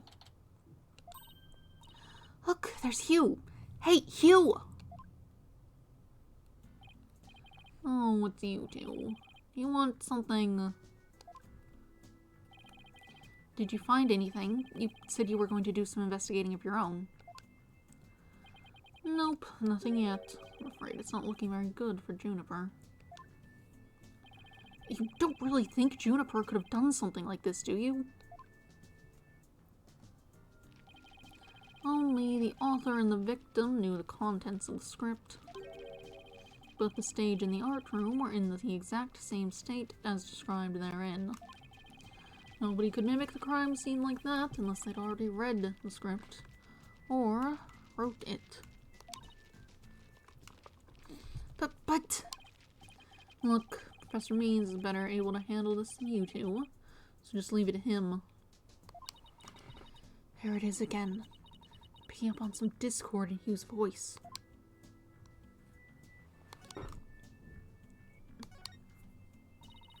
Hugh, would you mind telling me a little bit about yourself? Whatever. I'm the 6'1", and under this uniform, I'm 100% lean muscle. My grades are outstanding, and I'm the ace of the archery club. Needless to say, I never miss my mark. Alright, that's a bow, then. Oh, and I'm incredibly humble, too. How can he even say that with a straight face? Those around me call me a genius, but I pay them no mind. But when it comes to tests, I always get 100%. So I suppose it's only natural for them to say I'm a genius. Oops. But, as I said before, I pay them no mind. I heard you the first time. But what about the mock trial? It sounded like you were about to lose to Robin. There's a very good reason for that. You see, right before the mock trial started, I saw the body. You saw the body? Right, and I was so distraught that I basically handed Robin a victory. Maybe you should have, you know, done literally anything about the fact that there was a dead body. Instead of proceeding to your class. This seems like a bigger problem. Hugh, would you mind telling us a little more about that?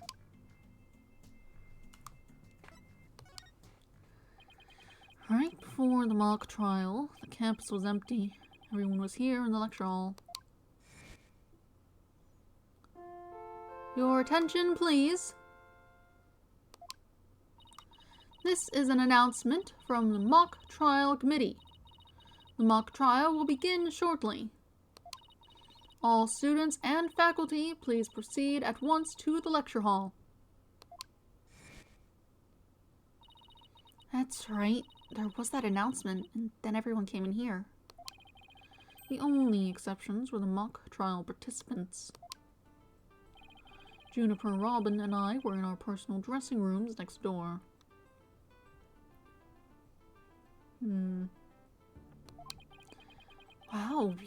Wow, your own personal dressing rooms? That's total VIP treatment. Actually, they're for student-teacher meetings. They don't even have windows. And that's probably good for a dressing room. The other two waited patiently in their rooms. That's not my style. So I headed over to the archery range on the other side of the quad. I did some meditation while I waited. That's the best way to relax. Then, just before the mock trial was to start, I headed back toward the main building.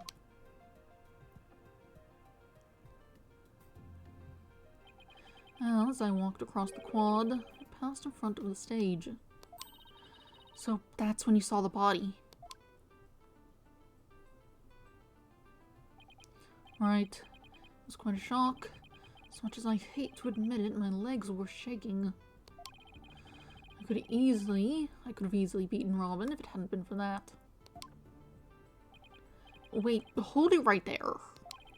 You went through with the mock trial even though you had just discovered a body. Why didn't you tell anyone? I mean, we're talking about someone getting killed here. I think I know why. Was it because of this? Where did you get that?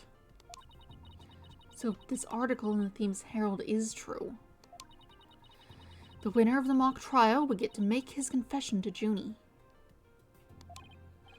Right, but if I reported the body I'd found, the whole thing would be called off. J-Paul, hello, my pretty boy. When did you even get down? Yes, yes. Go over to your pillow. You're in my way a little bit. I can't read when you're in my way. Yes, thank you, kitty baby. Yes, yes, you're so cute. Right, but if I reported the body I'd found, the whole thing would have been called off. He really wanted to win that bad? Bad enough to ignore a dead body? Sorry, but that's not normal. Or could their love for Junie really be that strong? Thanks for sharing that important piece of information with us. It may prove useful at tomorrow's trial. Good, because that's all I have to say about the matter. Thanks, and don't worry, we'll prove Juniper's innocence. You'll see. Can't say you two inspire much confidence. Okay, Athena, what next? Well, I think I've talked to everyone who is somehow linked to the case. What's that noise? Ollie? What are you doing? Okay, maybe it's about time we wrapped up our investigation. Oh, wait, we haven't met with Junie yet. Yeah, you're right. Let's head over to the detention center.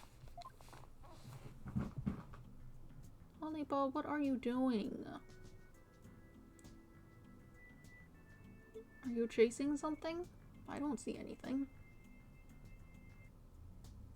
Did you find catnip somewhere? What are you doing?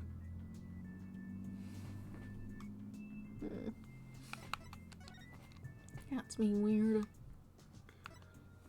Let's go see what's up. How are you doing? October 24th, Detention Center, Visitors Room. Yeah.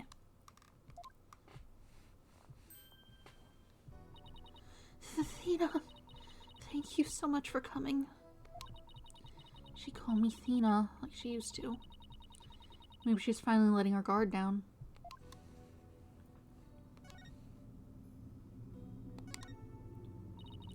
Junie, the crime's unfolding exactly like your script. Any idea what's going on here?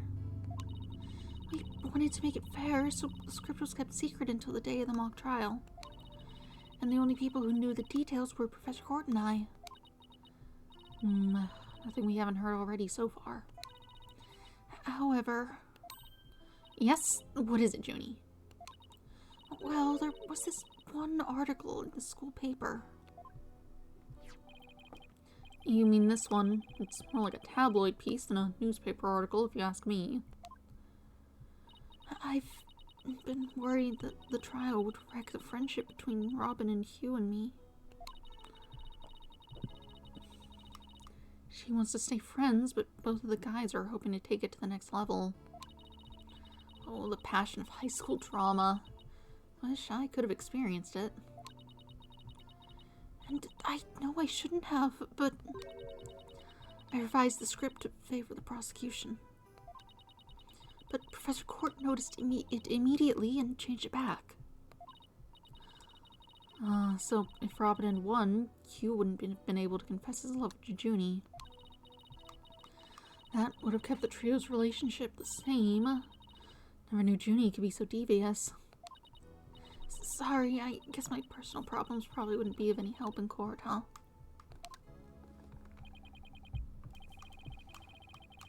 Yeah, drink water. You never know. Help often comes from the most unexpected places. Thanks, Juniper. Alright. How about that thing you have? I was wondering about that awl you had on you when you were arrested. Detective Fulbright, we found this in the suspect's pocket. But why there's blood on this? That's evidence we made for the mock trial.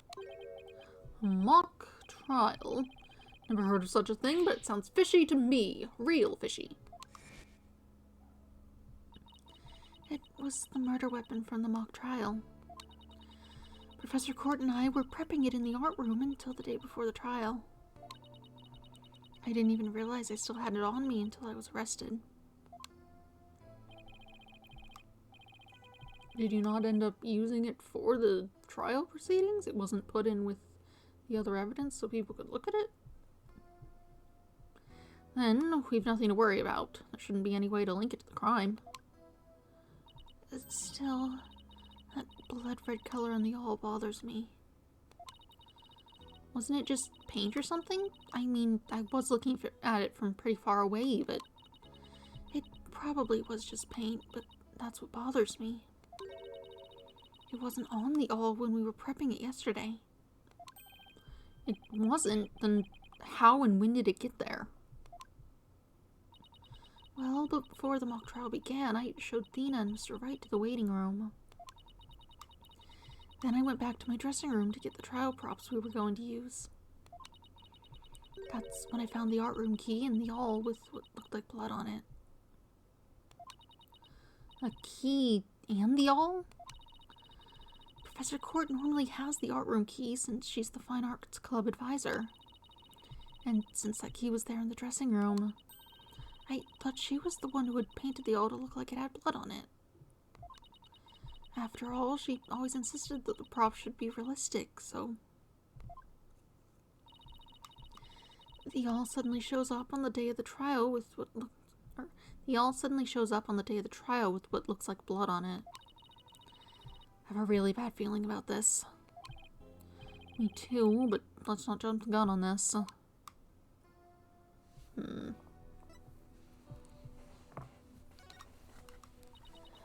You and Professor Court were busy preparing for the mock trial together yesterday, right? Was that the last time you saw her? Yes, I left school around 6 p.m. Did you notice anything different about her? No, I didn't notice anything out of the ordinary. She looked and acted the same as always. I would have never guessed she'd end up like this. It looks like we're about out of time. Thank you for coming to see me. We'll do everything we can to prove you're innocent tomorrow. I know, and I believe in you. Thena, well, I should go now. Bye.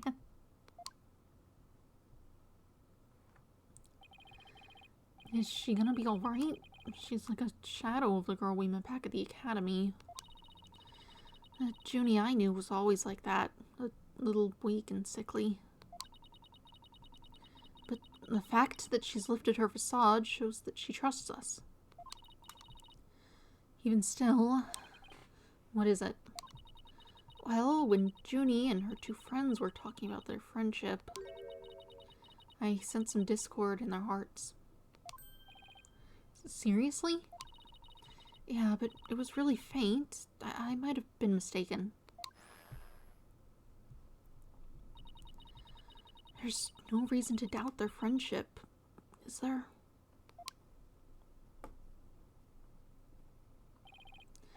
Don't worry. Everything will be fine. You and Juniper are friends, right? You know that friend I mentioned to you earlier? Well, get this. Whenever something's troubling one of us, the other can just feel it. That's real friendship. I suppose you're right. Might as well forget about that and concentrate on the trial. Yep, tomorrow's the big day. Let's sort out what we know so far. Okay. The victim, Professor Constance Court, was murdered in the art room on the 3rd floor. Then her body was moved to the outdoor stage in the quad. Also, the location where we found the body was just as the mock trial script described. I wish those were the only similarities they shared. What do you mean?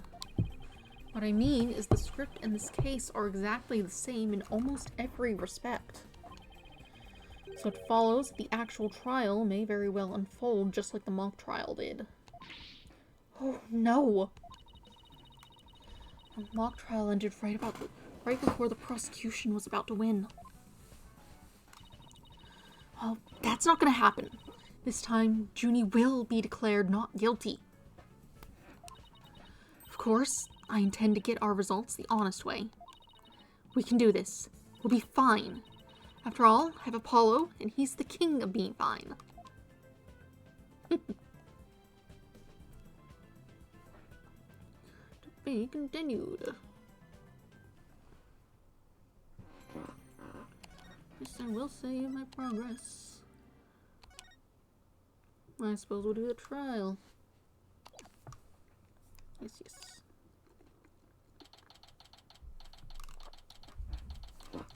October 25th, 9:47 a.m. District Court, Defendant Lobby, number 3. My butterflies have butterflies in their stomach. So, what's it like to have your very own case for the first time? My heart hasn't raced this fast since I ran that full marathon last year. If it keeps up, you might get a lawyer's high. You know, like a runner's high. Relax. Everyone's nervous their first time. So my fears weren't unfounded. After all, today's prosecutor is so terribly brutal. And willing to use any means necessary to win a conviction. There's that the ends justifies the means concept again. Now that it has come to this, we have no choice but to fight fire with fire. The end justifies the means. I wish he'd stop saying that. That's your method, Professor. I'm going to defend Juniper in my own way. Sykes, just yesterday you told me. As a lawyer, what is it that you treasure beyond all else? That's an easy one, Professor. Seeking justice for my clients. But if this trial proceeds in the same manner and ends in the same way as the mock trial, would you not lose everything you've worked so hard to gain? Well, I'll just have to make sure that doesn't happen then, won't I? Why, but aren't you a stubborn one? Well, I suppose you will have to learn of your own inefficacy the hard way.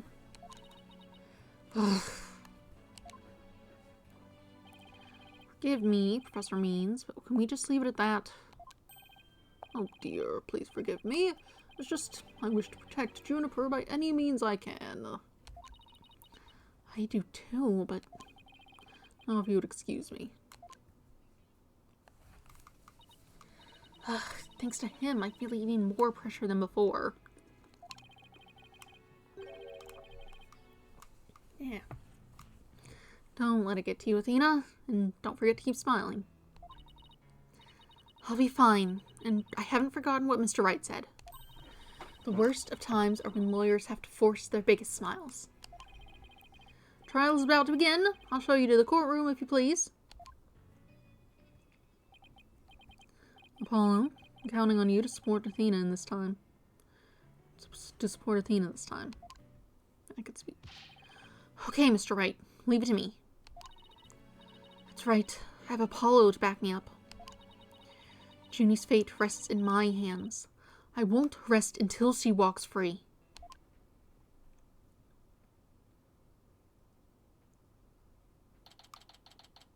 October 25th, 10 a.m., District Court, courtroom, number 4. Something, yeah.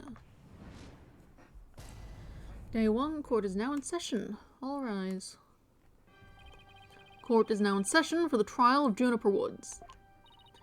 Athena Sykes, defense team leader, is ready, Your Honor. That didn't sound very confident. You sure you're okay? I'll be fine. Your boldness. I know. As usual, you want me to deliver the opening statement. Ugh. This case is crystal clear. I see no need to explicate it any further. Now summon the witness.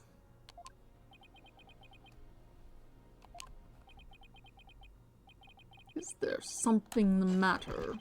Please do share your boldness. Whatever gave you that idea? Bailiff, please call our first witness. Now we don't even get an opening statement.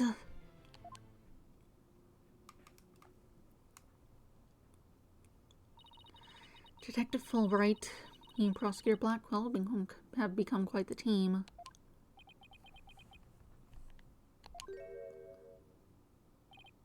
Oh, right, the case brief. Leave it to me. Yes, let the detective in charge, everyone's favorite friend of justice, explain. What was that just now? It's like he and Blackwell are totally in sync. Well, I don't think they're capable of mind melding, if that's what you're thinking.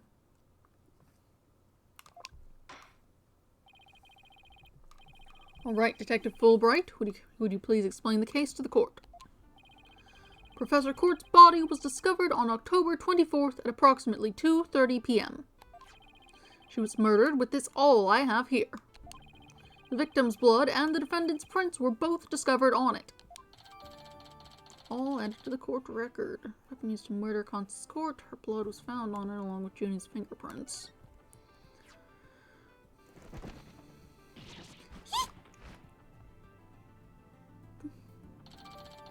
Court's autopsy report added to the court record. Estimated time of death between 6 and 8 p.m. Cause of death, blood loss from a deep stab wound in the victim's side. Oh, well, that bird can deliver evidence too. Blackwell's trained him well. Maybe Blackwell should train him not to mess up people's hair while he's at it. Moving right along. The body was discovered on the outdoor stage, although no blood was found there. However, we detected traces of a massive amount of blood in the third-floor art room. In short, the murder took place in the art room. So then the body had been moved from the art room to the stage. Precisely, and there is one more piece of irrefutable evidence. A recording made by a tape recorder that a school paper reporter hid in the art room. It captured a female voice screaming, "You're a goner!" What's this? You have such a recording.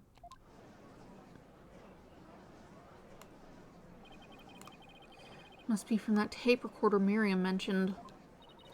But why is this the first we've heard of a death threat at the moment of the murder? Shh, silence, please. I would like to play the tape for you now.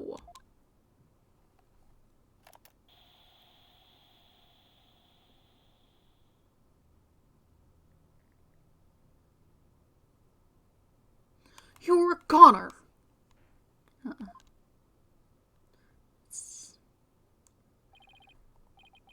It is quite hard to hear. But the voice just sounds female. And no other sounds at all? That could be anything. The noise and low volume of the voice have made voice print analysis all but impossible. And you haven't identified the voice as belonging to the defendant. Not so fast, after all, voice print analysis isn't everything. The victim was killed at night, then discovered in the afternoon the next day. The question is, when was the body moved? Oh, I know. It could have been moved in the middle of the night when no one was around. Sorry, but no. The campus was full of students that morning, however no one reported seeing a body. That means the body was moved sometime before the mock trial when all the students and faculty were gathered in the lecture hall and the rest of the campus was empty. It was during this time Hugh O'Connor, one of the mock trial participants, found the body. So the prosecution heard about Hugh seeing the body. I mean, that makes sense. Wait one moment. If all the students and faculty were gathered in the lecture hall, then there wouldn't have been anyone who could have moved the body. Ha ha ha! Have no fear, for there is always an exception. An exception. The 3 mock trial participants were standing by in individual dressing rooms.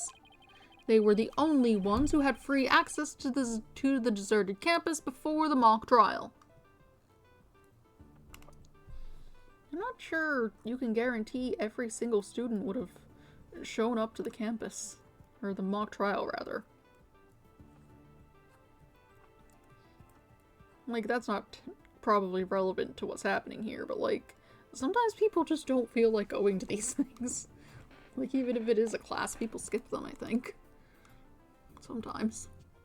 Oh well. What then that would mean? What would that mean?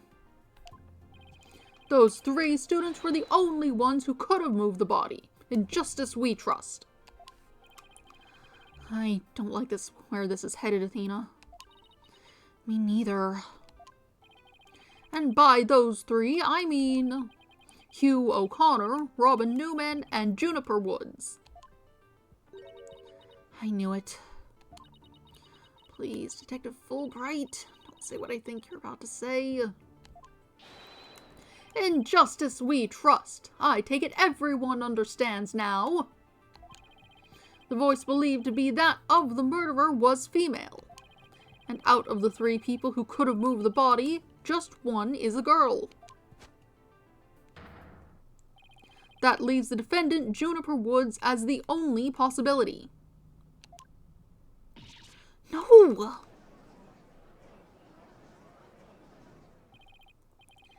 Impressive. He has you on the ropes even before any cross-examinations. You're not exactly taking into account the concept that perhaps the voice you heard could have been the victim, who is also a lady.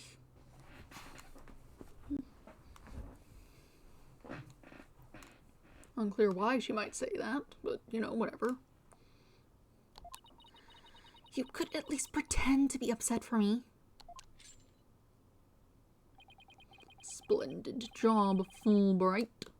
That could not be any clearer. Feel free to anticipate a salary raise next month. Ha ha ha ha ha! I don't do this for the money. It's all about justice. In justice we trust. Only a half-wit, but a perennial stick in the mud you are. I guess neither the carrot nor the stick works on Detective Fulbright.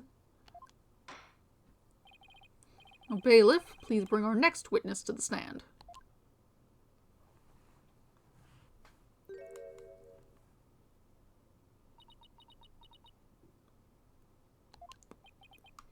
So, our first witness is a cardboard box. I'll put some more chapstick on.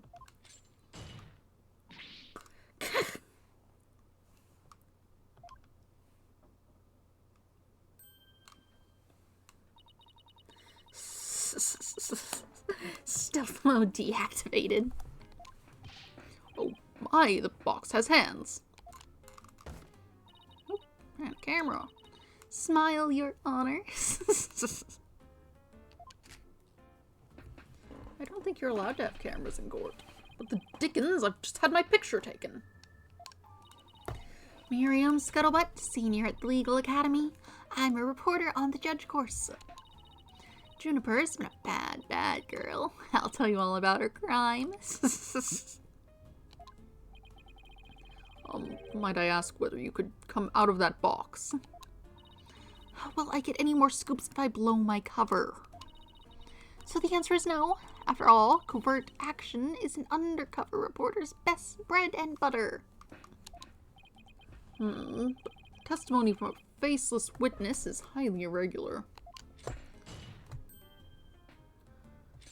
A former ninja I met in the clink said that exposing those who work in the shadows is to pass the death sentence upon them. Oh my, I never thought of it that way. Very well, if it would spare a life, I'll make a special exception this time.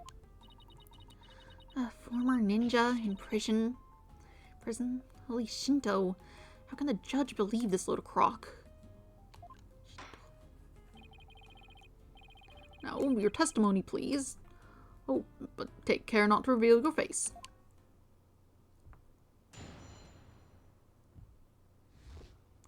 The similarity of the case and the script. The murder happened exactly like Juniper's mock trial script.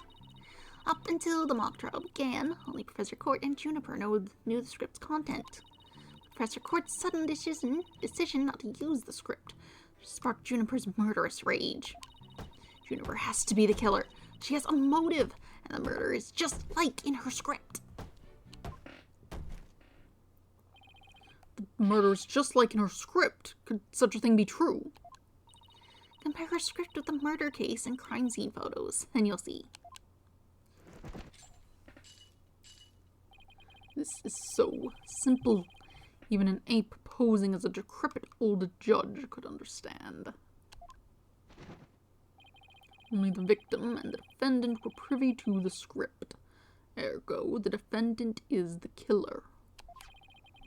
Furthermore, in the art room where the crime supposedly occurred, this witness's script, along with an envelope on which "use" was written, were found. This proves that the accused's script had been rejected the day before the mock trial. She pressed the victim to use her script.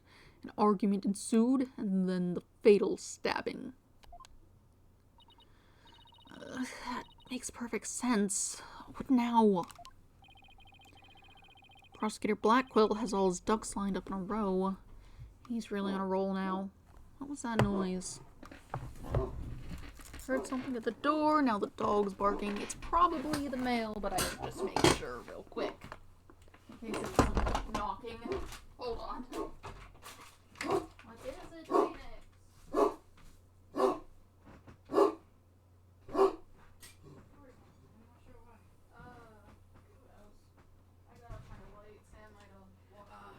If you're not down here, she does.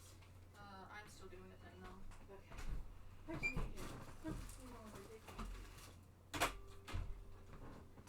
Well, there was someone there, but it's fine. All is well.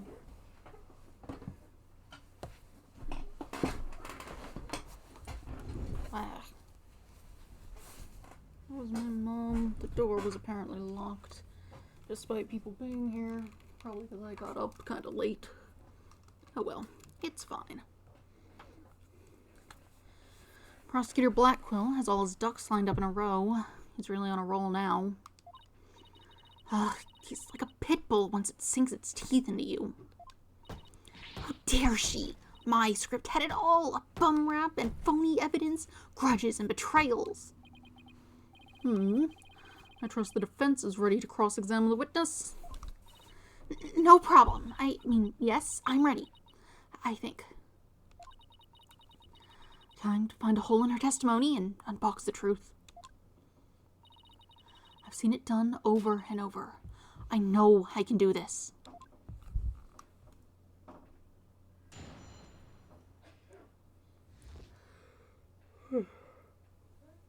Alright.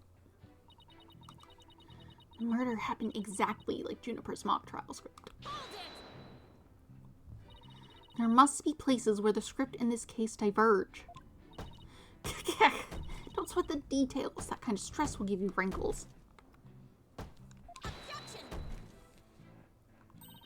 I'm not worried. My skin's as fair as silk. Objection!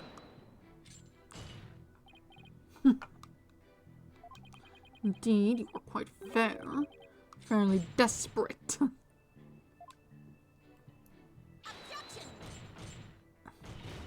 What did you just say? This isn't helpful. Black will really turn that one around on you. Whose side are you on? Hurry up and think of a clever comeback. Whoa, easy there, Athena. Now you listen to me. The two cases do indeed have their differences. For one, the stage hadn't yet been erected in the mock trial script. And in the actual case, there were signs indicating the victim's wrists had been bound. But such differences pale in comparison to the host of similarities. In any event, replicating the crime without knowledge of the script is an impossibility.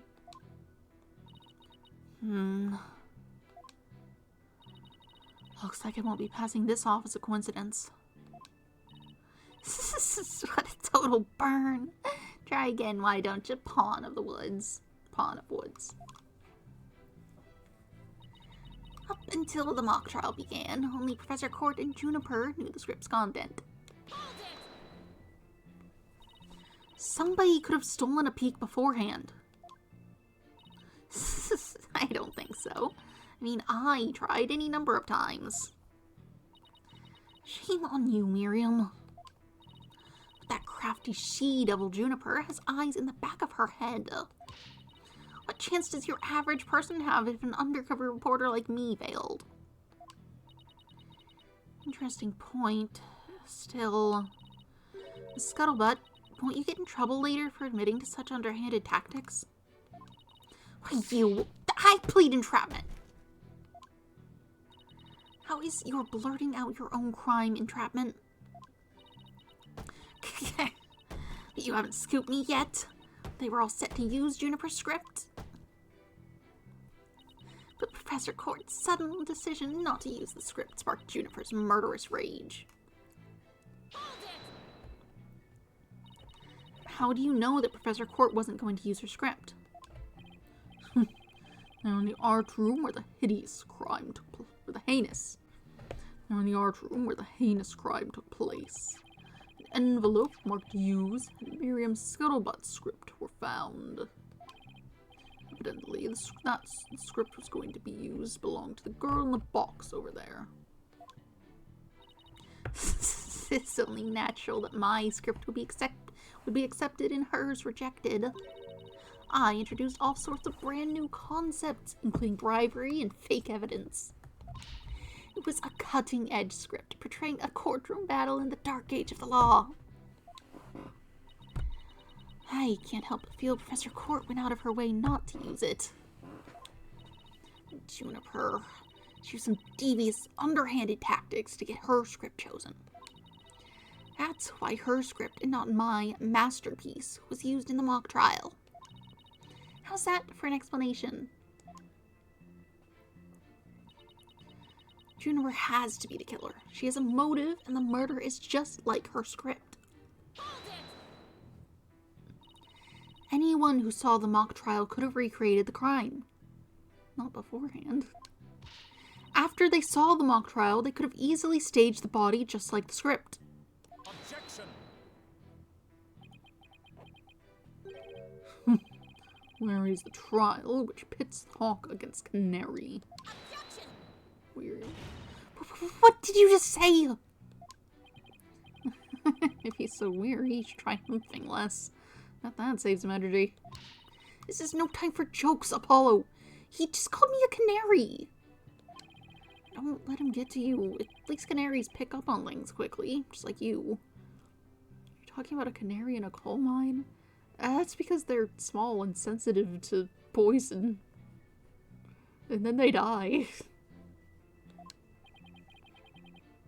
Shan't repeat myself, so listen carefully, Sykes Dunham. Hugh O'Connor discovered the body before the mock trial even began. How could one stage the body as it is in the script before anyone knew its contents? That's right. You even fathom the intricacies that go into staging a crime scene. No, I think not. You have the rudimentary mind of an elementary school child. Elementary school? Reporter's testimony throws attorney Athena Sykes for loop. The perfect caption. Marvelous. A photo in the newspaper is just the thing to boost your brand. In a school paper? Seriously? I believe you pressed the witness more than enough, Miss Sykes. Now do you see how clear-cut my case is? Take it now and in that fair, desperate mind of yours. Etch it deep so you may never forget. No. Even my arguments get thrown back in my face. It wasn't supposed to be like this.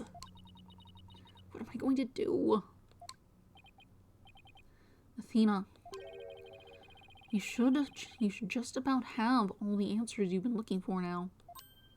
Uh-huh. Think about it this way. If the killer knew the details of the mock trial, when they really commit the crime in the exact same way? I don't follow. Try to place yourself in the killer's shoes. Bet you'll discover an inconsistency if you do. I get it. Thanks, Apollo. Miss Scuttlebutt, just so we're clear, you're claiming that the killer intentionally made the crime scene look just as it was in the script, and that it is beyond the shadow of a doubt not a coincidence.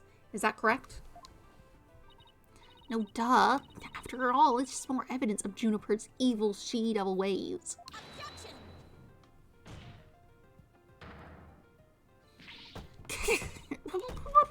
What I say? Our client made the crime scene look just like the script, something known only to her. That would be not just foolhardy, but completely irrational. What do you mean? Yes, Miss Sykes, please tell this court what you mean by irrational. It wouldn't make any sense for Junie to mimic her own script on purpose, because it would. I mean, it would make her the obvious suspect. The murder scene was the same as it was in the mock trial script. That in of itself is irrational. What's wrong with them being the same? Yes, Miss Sykes, care to explain what you mean? Okay, let's say for argument's sake that Miss Woods is the killer. If so, then what reason would she have to intentionally make the actual murder mimic her own script? That's easy. She was admitting that she was the... That's right. If she had really done that, it would be like proclaiming to the world that she was the killer. So what we actually have here is evidence of someone trying to frame our client.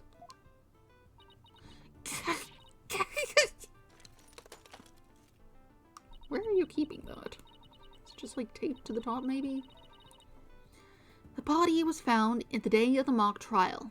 In short, the day the details were revealed. So it would be completely inconceivable for the murder to go exactly like the script. Don't let it go to your head just yet. Objection. It seemed Justice Stoner's comrade in arms has finally drawn her sword. However, the blade is dull, and it shall remain so until you master its use. Enough with the stupid sword metaphors already. That's a perfectly good reason for the inconsistency of which you speak. Reason? What reason? Must I spell out everything? You're what people today call high maintenance. accused had intended to stop the mock trial, and in that event, nary a soul would have been the wiser to the similarities of the case and script. I can speak. No, the mock trial was only stopped after the body was accidentally discovered. Objection! Our witness here had also discovered the body. In fact, she was led to our dearly departed professor by the accused herself. Well, what? Mrs. Scuttlebutt saw the body too. Precisely. With the discovery of the body, the mock trial ought to have been cancelled. Wait, so you didn't call the police? Nope, I kept it a secret for my big scoop. You can't do that! I made her pay long and hard penance for her sin, did I not, my little box top? Compared to the work of a war correspondent, the sheer terror of that was... Jeez, I wonder what the Twisted Samurai did to her. Block off all the holes in her box. And spin her like a top while Detective Wright cackled in delight. That sounds more nauseating than scary. Jabbering. Witness, continue your testimony. Sure, Mr. Samurai. I'm ready to finish off that she-devil.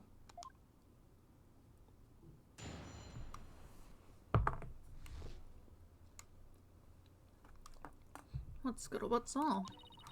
I snuck into Juniper's dressing room while everyone was in the lecture hall. Juniper had changed into her stage costume. I asked her, "What are you doing?" And suddenly she fled into the hallway, as if she wanted me to follow her. I followed her all the way to Professor Court's body. She led me right to it. I'm positive it was Juniper because she was wearing the costume that she had made.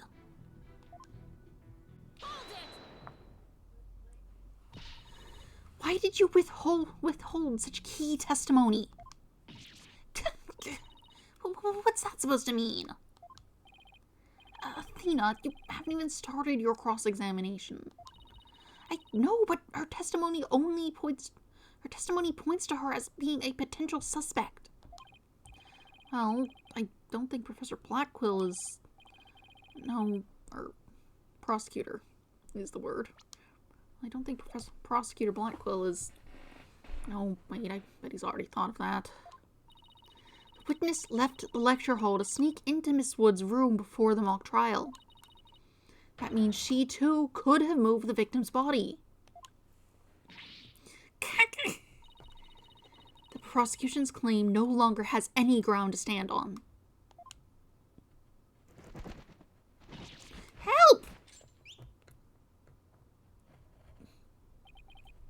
Now, you need to ruffle your own feathers, so. When you squeak like a little brat, it agitates Taka. Do you want him to peck your eyes out? No, thanks. And listen here. The witness has a perfectly good alibi. Oh, yeah, I do. Around the estimated time of death, I was at undercover reporter class. That's right near my home. Undercover reporter class. Proverbial rug's been pulled from under you. The witness could not be the killer. The defense must look before leaping, or at least make sure the rug is secured to the floor. I tried to warn you.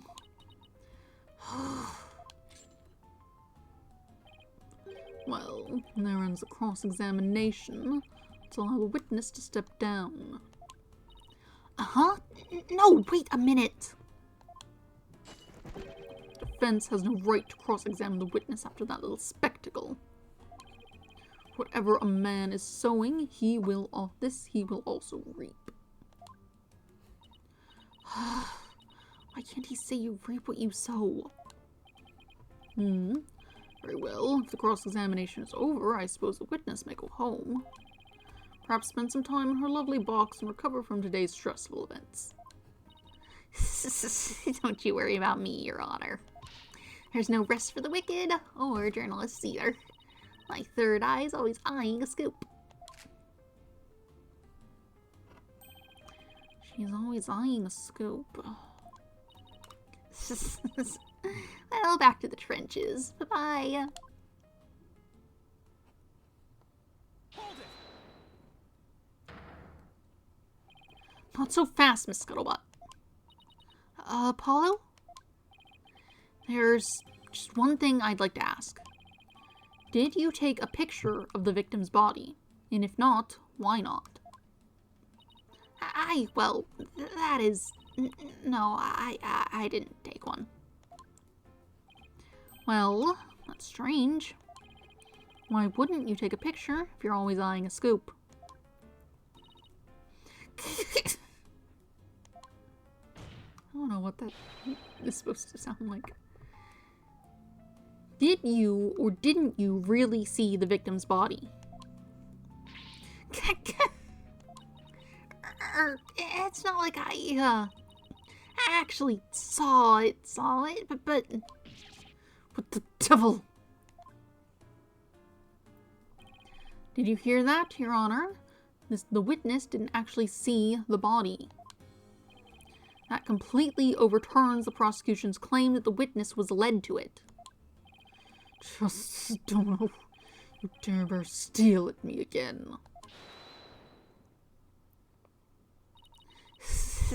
Nice try, boy wonder. So what if I didn't see the body? The fact remains that Juniper led me there. Feast your eyes on this. What exactly am I looking at here? It's a crucial moment forever frozen in time by my third eye. A photo clearly showing Juniper Woods. Sure about that one? Why did you not tell me of this? It's a shocking scoop I was saving for just the right moment. And that would be now, right here in court. Surprise!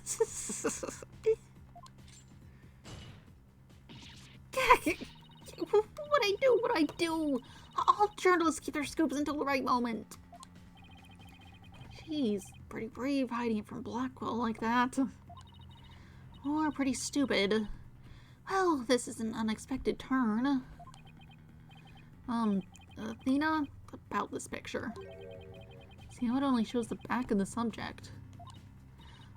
So then, right, who knows whether this photo shows Juniper in the first place? Objection! Completely irrelevant point.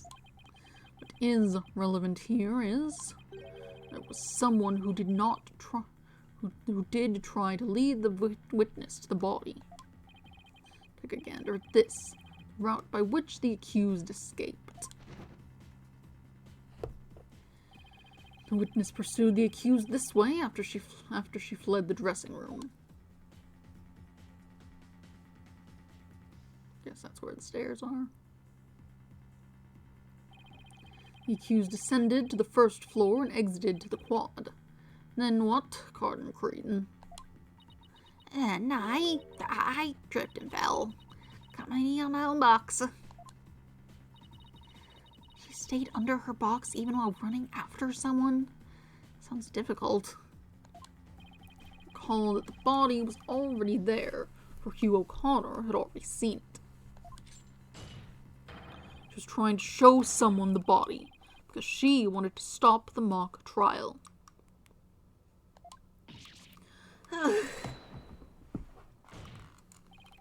But if the facts have changed, that's all the more reason to cross-examine the witness. The defense has a point there. Very well, you may proceed with your cross-examination. Seems justice don't always save your petty little hide, Missy Pretty. For now, at least. Guess I pulled that off somehow. Thanks, Apollo. You're a lifesaver. Incidentally, my compliments to the witness for her very fine box. It's primo cardboard, lovingly selected from among many. Tell another lie or hide another fact from me, and I shall put it to the torch. Please, anything but that. It would be more eco-friendly to recycle it, but that's just me. Alright, Miss Sykes, you may cross-examine the witness.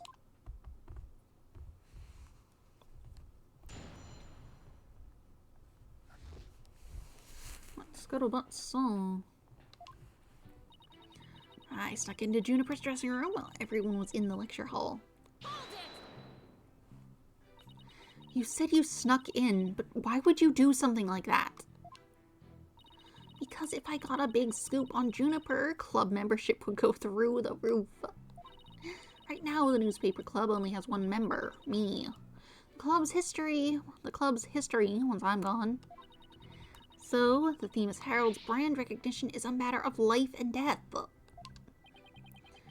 Her means may be questionable, but her motive is surprisingly sound. Extra! Students seeking thrills and chills of expose journalism. Report to clubroom. This has been a paid advertisement. Anyway, where was I? I never took Miriam for such a go-getter. Juniper had changed into her stage costume. I asked her, "What are you doing?"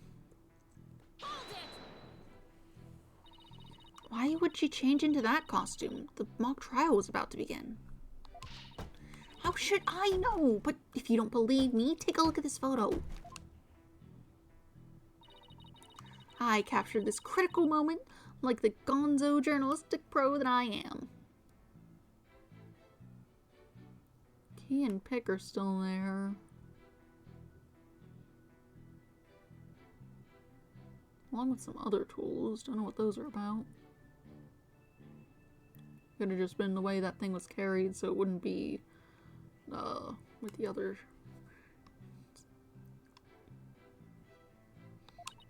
But this only shows the back of whoever was fleeing. You expect me to show her face when she's running away from me? I guess you're right, but this doesn't seem to be getting me anywhere. At any rate, this photo shows Juniper was in her stage costume. And suddenly, she fled into the hallway as if she wanted me to follow her. That doesn't mean you had to chase her. Call it a journalist's instinct. I see something fishy, I go after it.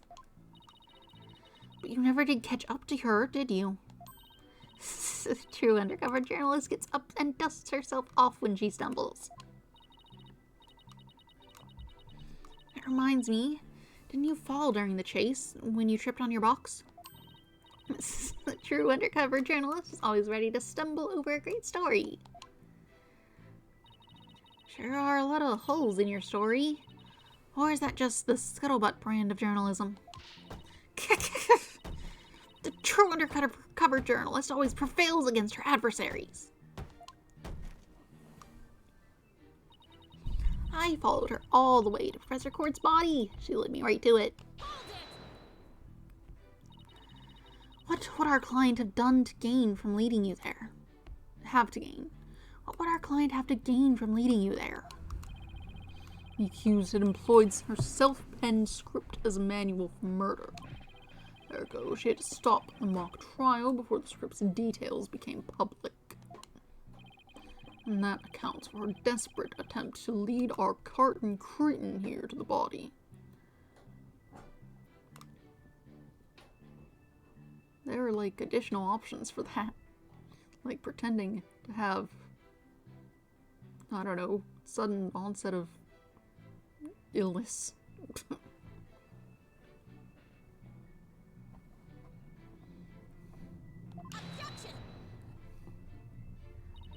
But as we all know, Miss Scuttlebutt didn't alert the authorities. and as a result, the mock trial began as scheduled. Objection!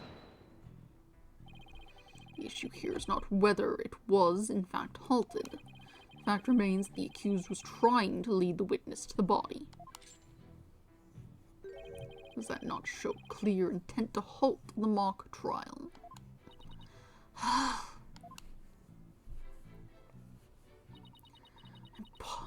I'm positive it was Juniper because she was wearing the costume that she had made.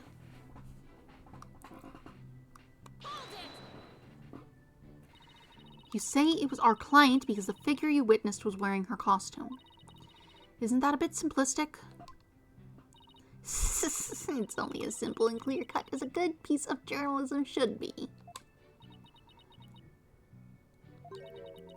Sure, it's simple, but I'd hardly call it clear-cut. That's why I chased her.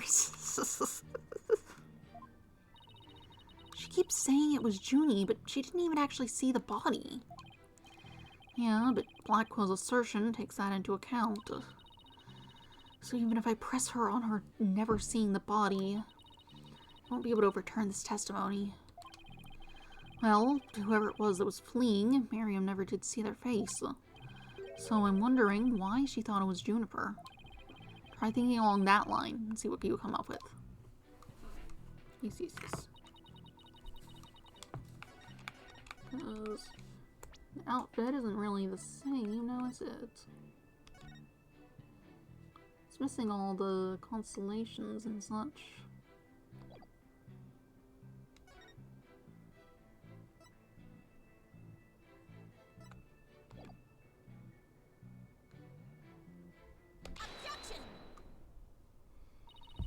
Miss Scuttlebutt's sole basis for identifying our client as a figure in this photo is the fact that it shows someone in Miss Wood's stage costume.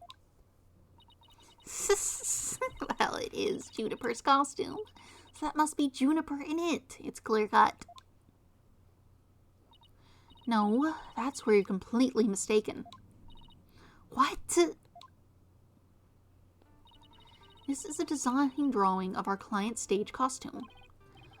Oh my, what a wonderful creation. Constellations are extraordinary. I'm glad you noticed, because those stars are precisely what's important here. In the drawing, there are constellations all over the outside of the costume. But there's not a single star on the costume in this photo. Oh, that means... what exactly? Your Honor, there were no other blue costumes at the scene, which leads me to believe that the figure in the photo was wearing our client's costume inside out. But why would Miss Woods make a mistake like that? Well, it's not really a matter of why, but of rather who made the mistake of putting it on inside out. Wait, you're not suggesting. That's right. Glad you're catching on. The costume's designer wouldn't put her own costume on inside out.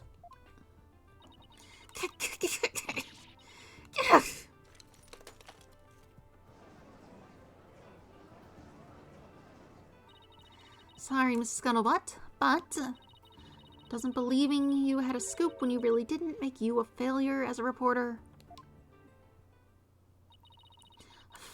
Failure as a reporter? Oh, that's a whole laptop. Hello, Miss Scuttlebutt. So nice to meet the woman beneath the box. Why even hide? You look cute. You got little clips in your hair. They appeared to be those folder clips, but whatever. You didn't see nothing. Objection! Oh, I would have you stop right there, Sykes Donham. For it is the why of the matter upon which I would have this court focus. What do you mean? It's Juniper Woods. Yes. What were you doing on the morning of the mock trial? I was in my dressing room, painting my costume in fluorescent paint. Fluorescent paint?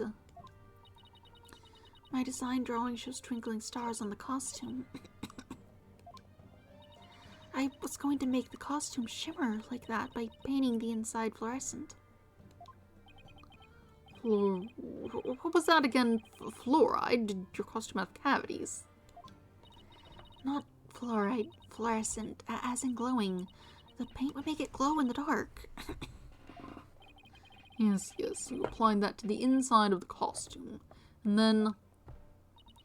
I let it dry for a while because I heard it takes a long time. So I put the costume on my mannequin, inside out. Inside out? So then... This is a photograph of the inside-out costume taken in the dark. Handprints on it. I suppose, like, if you reached up and grabbed it yourself...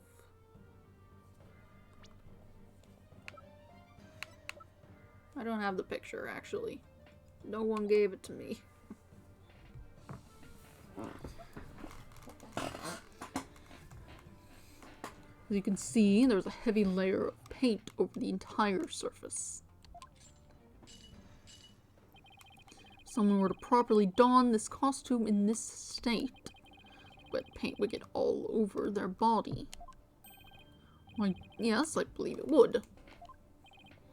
Indeed, ergo the costume was worn the way it was, not by anyone's mistake,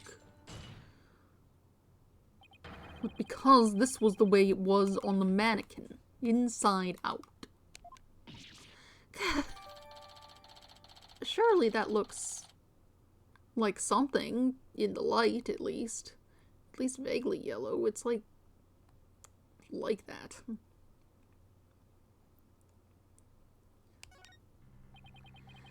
Figures he would have a photo. Did we just fall into his trap? Yeah, I bet Blackwell had it all planned out. Still, I think you should give this photo a nice long look. Oh, please tell me you found something that doesn't add up. Check out the chest area. Kinda looks like handprints to me. Hey, you're right. But Junie would know better than to touch it while the paint was still wet. Objection! I believe the term to describe your thought process is wishful thinking. After all, if masterful painters make mistakes, why not a rank amateur such as the accused? Objection! So basically, you're saying my claim requires evidence to back it up. Evidence? That shouldn't be a problem, right? After all, you've come this far. Just because I've come this far doesn't mean I've thought everything through, though. What? You've just been bluffing. What did you expect me to do? I'm sick of losing to this guy. But you're right. There's only one thing left to do at this point. That's to present some evidence. Pronto. Showdown, is it? I gladly accept. The fluorescent paint must have stuck to the hands of whoever touched the costume. And that paint should glow in dark places. So I just need to carefully check every last piece of evidence. This piece of evidence shows who touched the costume. Anything on here? Oh, that wouldn't help. You can't see the script itself. We didn't look at this yet. Oh.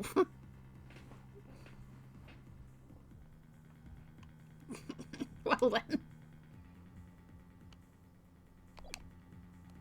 Take that!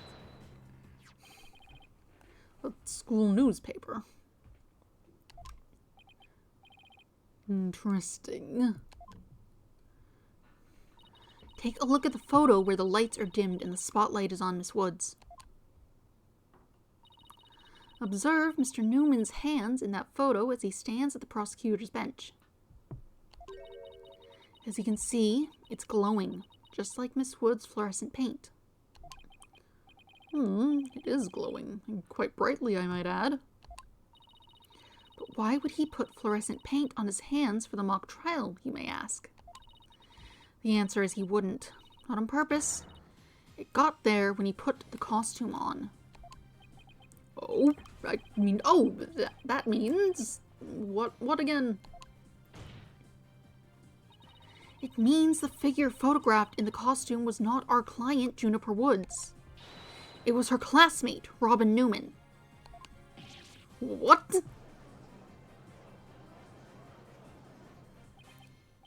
To think you were actually able to prove that. Well, you never know what's going to happen next. That's the thrill of the courtroom. So then...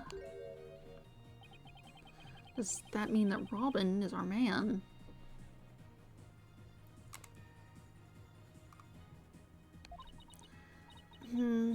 Well, that's certainly how it looks. Very well. Robin Newman it is. He is here in the gallery, I trust. Show yourself, I challenge you to a duel.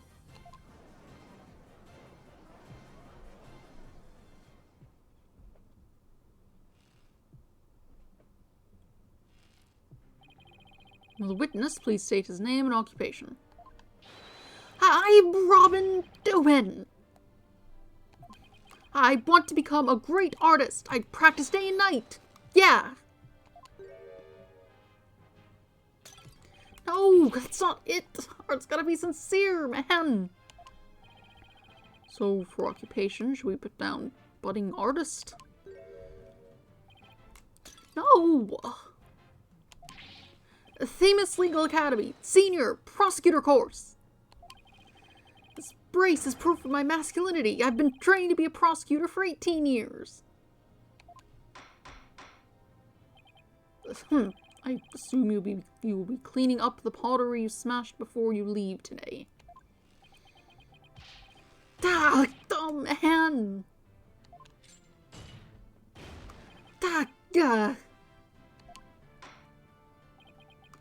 It seems the witness has finally settled down. I guess nothing phases the judge after all these years. You may proceed with your testimony, Mr. Newman. Specifically, the court wishes to hear why you had fluorescent paint on your hand.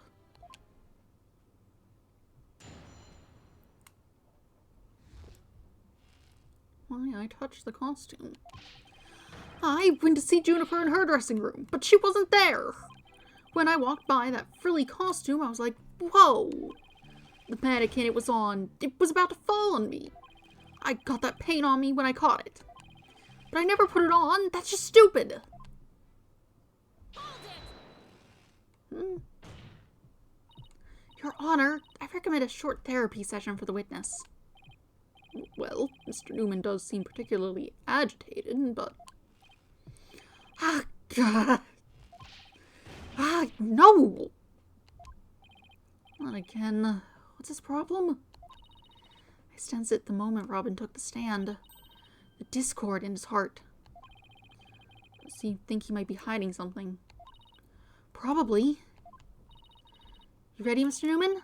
Let's see what the mood matrix can do for you. I can speak.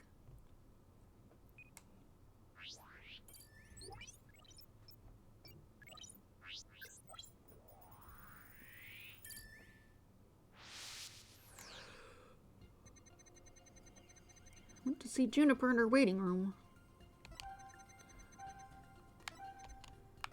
She wasn't there. Surprise, understandable. When I walked by that frilly costume, I was like, whoa. Alright, you think it's neat? The mannequin was on. It was about to fall over. Got that paint on me when I caught it. I never put it on. That's stupid. Mad. Well, that checks out. I suppose the... Oops. Nope, go. I suppose the thing here would be this, right?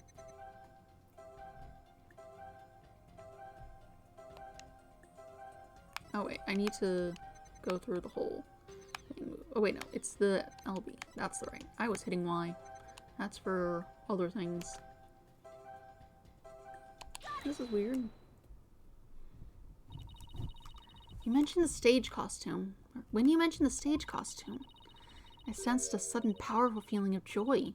Would you care to explain, Mr. Newman? Wait, what? Why would a frilly scarf thing and a long skirt make me feel like that? I don't know, but you seem awfully interested in that costume for some reason.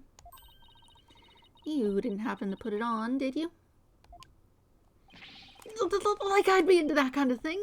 I'm a dude, and I've been to braces. You don't think Robin's actually got a thing for Juniper's outfit, do you? Oh, come on. Isn't it obvious? You're enjoying this a bit too much, Athena. No way, man!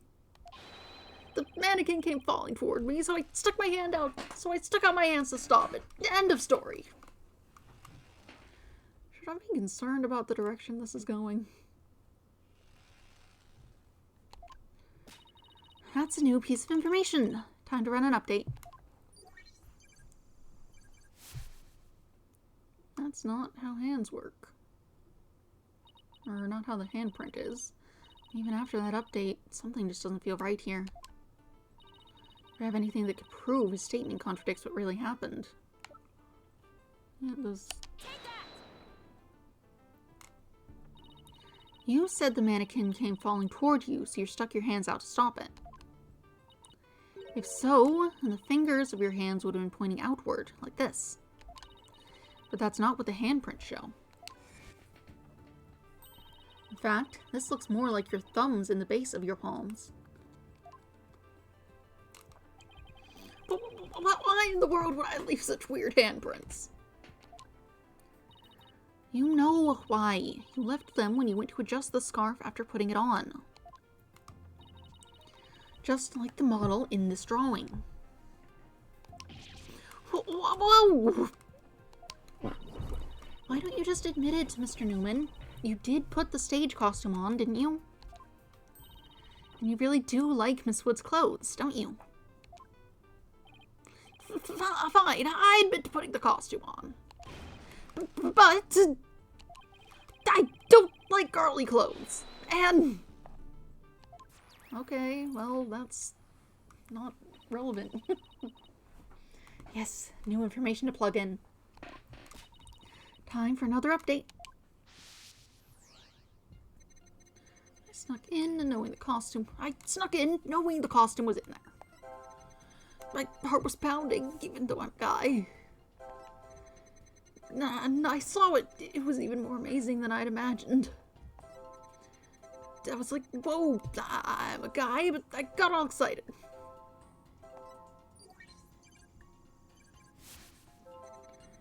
It's true, I did put on the girly clothes. But it was strictly for artistic purposes.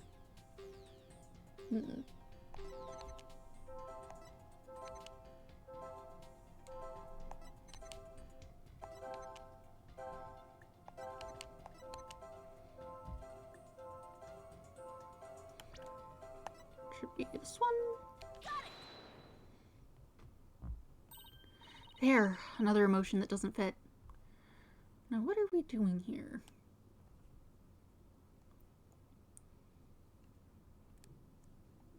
So I can think of a few options for what this might be.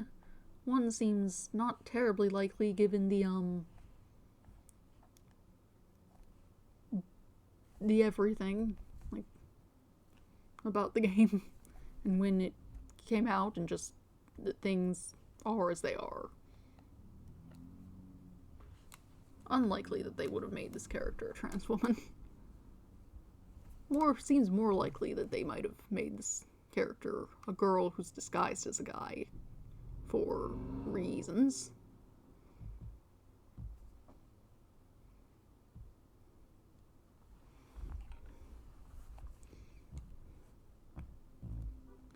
There, another emotion that doesn't fit. So what? You're really starting to get on my nerves, man. Mr. Newman, you got excited when you put the costume on, but you also felt sad. Who cares if I felt sad? It's no big deal. Okay, Mr. Newman, out with it. Why did you feel sad? You're hiding something, aren't you? No! You're not fooling anyone anymore. Now tell us why you were sad. Okay, fine. If you're gonna be that way, I'll tell you. The reason I felt sad is... No matter how much I dress up, I'll never be as pretty as Juniper. Well, no offense, but his habit of shouting at the top of his lungs doesn't exactly help. No, that's not it! I totally own those girly clothes. I should have been totally pretty. But there's something that keeps getting in my way. Wow, that's a whole lot of anger and raw emotion right there. His heart is crying out in pain. His emotions are out of control.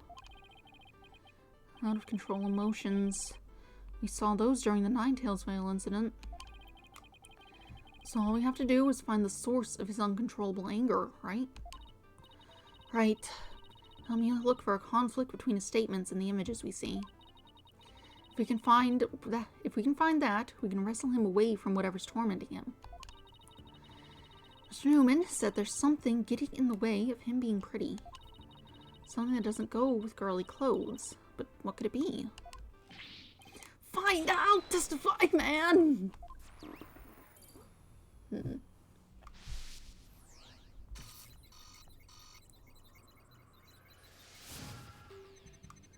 I snuck in knowing the costume was in there.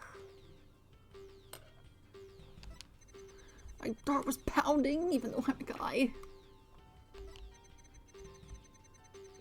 It's true, I felt a powerful feeling when I saw that long frilly scarf. I admitted, I wore girly clothes. I felt like a diva when I pulled the hood over my head. I felt so right. I was totally dressed up like a girl.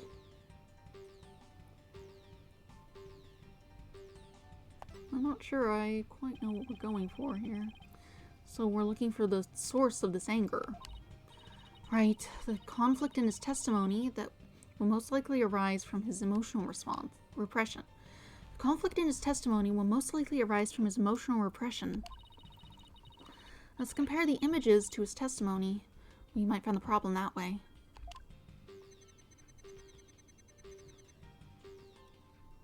Right.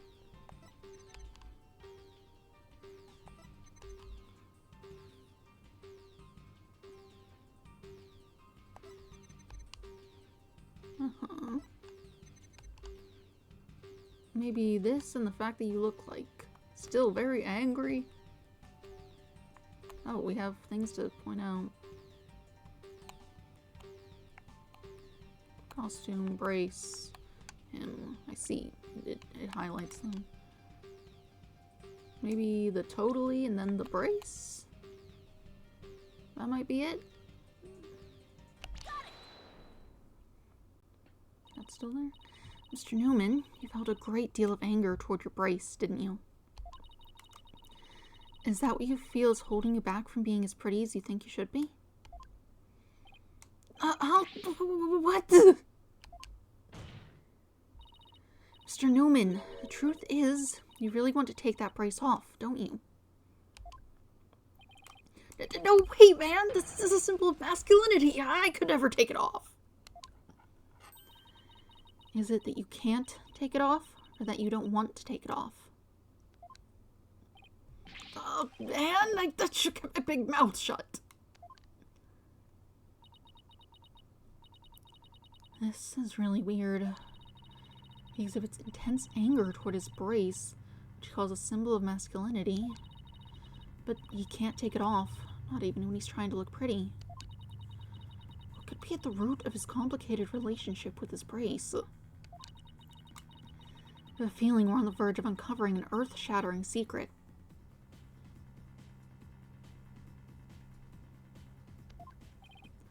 Athena, you okay? It seems Robin is still hiding a secret A big one. Bigger than the fact that he's secretly jealous of Juniper's looks. Yes, at least I think so. No, it can't be. I just thought of something, but it's totally insane. Mr. Newman? What? I'm on to your little secret. And if I'm correct, it's not very little at all. It's huge. This sounds completely insane, but it's the only possibility left. Mr. Newman, or should I say, Miss Newman. You are, and always have been, a girl. What? You lost the plot, Athena? No, I'm completely serious. I don't have any direct evidence, but that's what Robin's heart is shouting out, loud and clear. Hold it! I still think you've totally lost it. I mean, Robin reeks of testosterone. How could he possibly be... What are we doing? I, for one, have never seen a girl who shouts like a maniac all the time. Oh, whoa. I've seen plenty of witnesses in my day. But if he's a girl, then she's the most convincing actress I've ever encountered. Therefore, let me pronounce my verdict. This isn't what we're debating on. What are you talking about? Robert Newman is without question a man.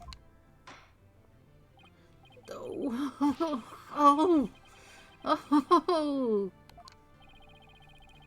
We're now truly just as done was equal in one area, but just as equally insane. What are we talking about? Never in the history of this planet has there been a finer specimen of the masculine spirit. Are we sure? He's mostly just yelling.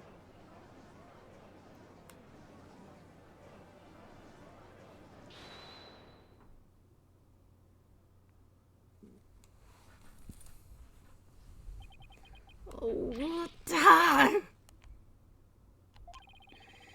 You guys are done talking about me. I'm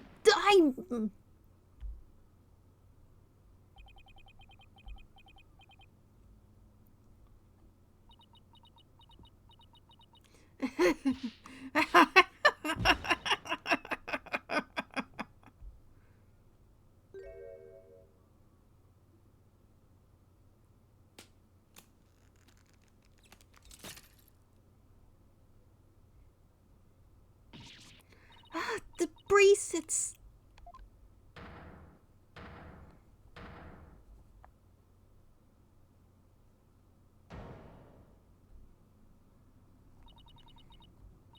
Sykes? No, allow me to call you Athena. I wanted to keep this a secret at all costs, but... No! No way!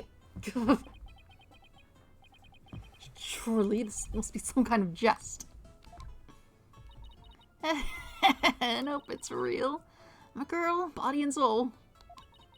If you don't believe me, I'll give you a beak. Ugh. Why are you acting different now? Like, absurdly so. As if. What an amazing transformation. Well, all the discord is gone. The image is now complete.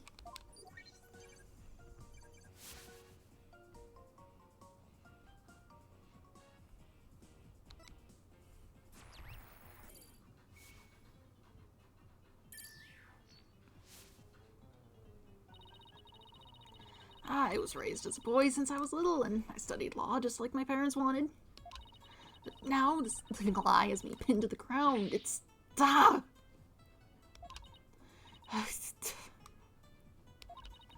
It's been blown to smithereens by you, Athena! Now I can stop pretending I want to be a prosecutor. I'm gonna be an artist! Oh, good for you. Yay!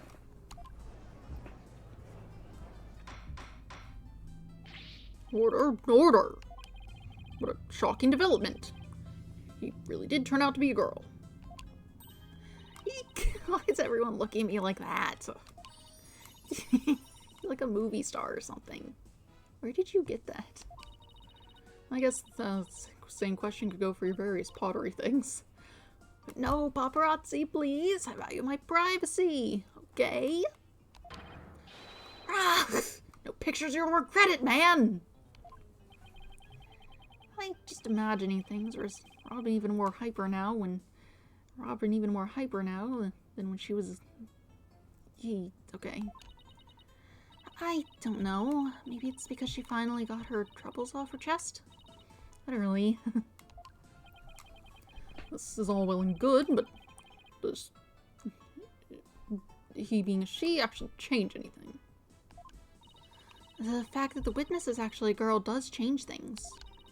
Because there's now a piece of evidence that we must reevaluate. Very well. Let's see what the defense has for us now. What piece of evidence must we reconsider now that we know the witness is a girl? I suppose it'd be this. Not that I was doing her voice any differently, but you know. This is what I'd like the court to reconsider. Oh, the tape recorder. One that recorded the threat, you're a goner.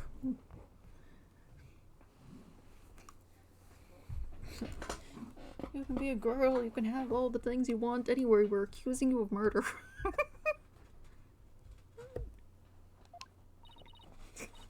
That's right. And we have already established that it's a female voice in the recording. Of all the students who could have moved the body before the mock trial was about to start, our client was the only female if you exclude Miss Scuttlebutt because of her alibi. And that is why the tape recorder made our client the prime suspect. So then... That's right. The witness just revealed that she's a girl. Therefore, if we are using the voice in this recording as the basis for hurling accusations, this witness must be labeled a suspect too. Oh no. Wow, talk about a sudden turn of events. You've done it. You found a hole in one of the prosecution's key pieces of evidence. Yeah, but wow, that was a lot of work for a single one. Objection! Hello, J-Pa. My dear kitty boy. The window is closed, you cannot be in it. Please move, I can't see. You sit over here. JJ, go. JJ, in my way. The window is shut. Wow, don't like flail, I'm just moving you. Not so hasty now. You're forgetting that only one person here was privy to the script. There you go, Miss Juniper Woods is still the prime suspect. Objection! But Miss Newman hid the fact that she was a girl, both at the crime scene and in court. I'd say that puts her in camp suspicious. Yeah, it kind of sounds like that was what she was doing prior for, forever. Fully unrelated to this. That's not nice, Athena. How can you accuse me of being a killer? I mean, I'm just a weak, innocent little girl. Just thinking about that murder makes me... Okay, bye. Objection! You have fun with that.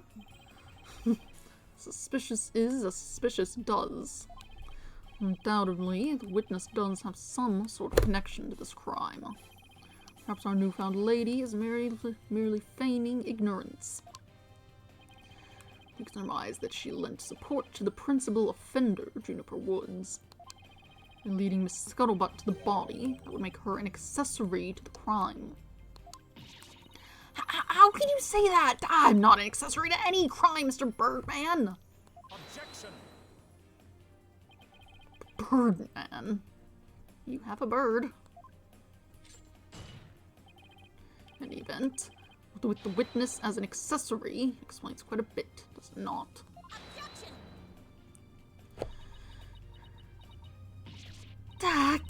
He made it all make sense somehow.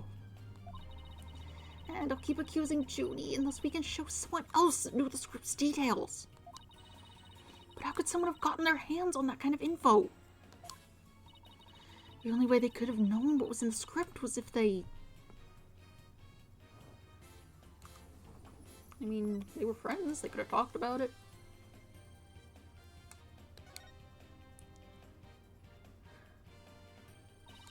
Sorry, Junie, but you're not going to like this. Our client may have leaked the script's details to someone. What the devil? And I know I shouldn't have, but I revised the script to favor the prosecution. But Professor Court noticed immediately and changed it back. Miss Woods did not want Hugh O'Connor to win the mock trial. That's why I believe she leaked the details to the witness, Robin Newman. I get it. If Robin won, Hugh wouldn't be able to confess to Juniper. Right. Junie was probably trying to keep their friendship from becoming awkward. How could you, Athena? What a bunch of bull! I never heard a word about the script from Juniper. Never ever. Oh. Ooh. The way I was doing that was scratching my throat weird. Ugh. Objection! You sure? Can you look me in the eye and swear you didn't? B-A-D, Athena. You don't have any evidence. Bye.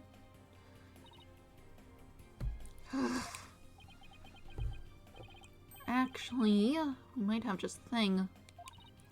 Really? Yeah, one of Robin's lines I read when we were reenacting the mock trial. Here's a shot of the crime scene. Ironically, it was Professor Court who posed as the corpse. Forehead, how did the mock trial participants react to this photo? Mr. Newman was surprised by what Professor Court was wearing. Robin said, "Oh, the green sweatsuit." S-U-R-E. I might have said that, but so what? Well, think of it this way, Athena. Yeah, which way exactly? If I told you that I'd be wearing a blue suit today, but then showed up wearing what I've got on now, what would you say? Oh, the red suit. I think I got it. Your Honor, we have evidence proving that Miss Newman knew the contents of the script. The defense moves to present said evidence to the court. Very well, Miss Sykes, present away. This evidence proves that Miss Newman had prior knowledge of the script's contents.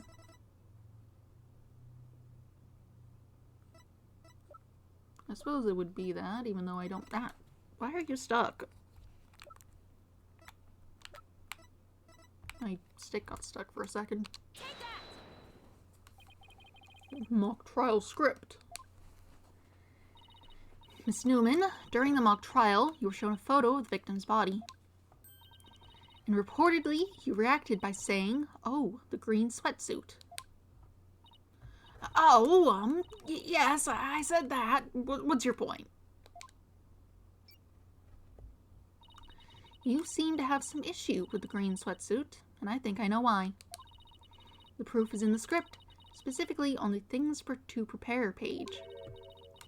Sweatsuit. Victim's outfit will be a red one from the prosecutor course.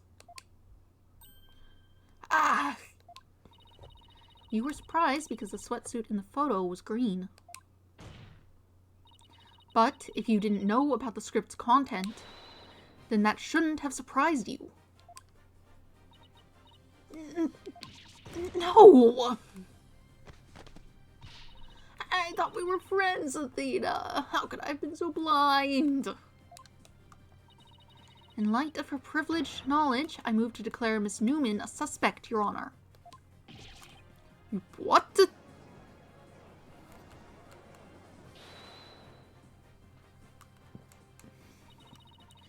knowing script details makes me a suspect, then there must be others besides me. I mean, someone else could have also seen Professor Court's note. Note? What note? The professor and Juniper were working together to prepare for the mock trial, but only one copy of the script was made to prevent it from being leaked. But that gets kind of inconvenient, right? You're not seriously going to suggest... But it's the truth. Professor Court did do exactly what you're thinking. She didn't write down any of the proceedings or the truth behind the case, but she did write a note to herself about the props and details about the victim's B.O.D.Y. Is this really true, Miss Newman? If you don't believe me, send the police over to my house. Tell them to check for the pictures on my camera. I thought it might give me an advantage. So I took a picture of the note. I'd say she's telling the truth. Wait a sec. If there's a note with details about the body, then that means there are others who could have made the murder look like our client's script. Yes, I believe you're right. Apparently, this case isn't as clear-cut as Prosecutor Blackquill would have us believe.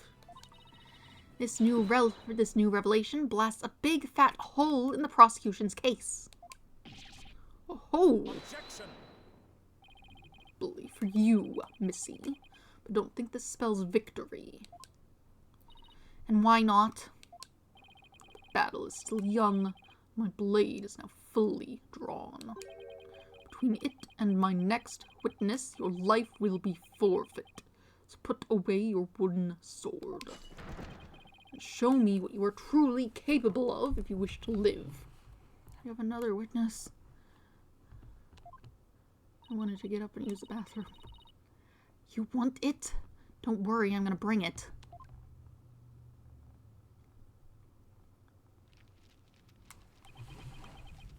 Okay, well, if we're continuing on, I am going to be right back. I'm going to use the bathroom very shortly. It shall not take long.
Alright. Returned. Okay.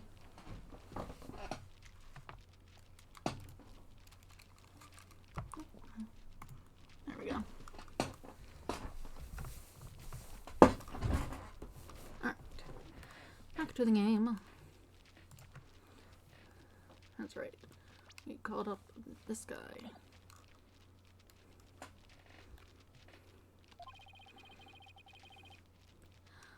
I already said I want nothing to do with this trial. Juvenile. It's not a matter of what you want, for you will cooperate, Hugh O'Connor. Prosecutor Blackwell, why have you called this witness? You will recall that the day before the mock trial, in short, the day of the murder, the accused testified that she left for home at around 6 p.m. Yes, my notes here do confirm that fact. Right, our client wasn't at school at the estimated time of death, so she couldn't be. Objection. If that was but a felicitas.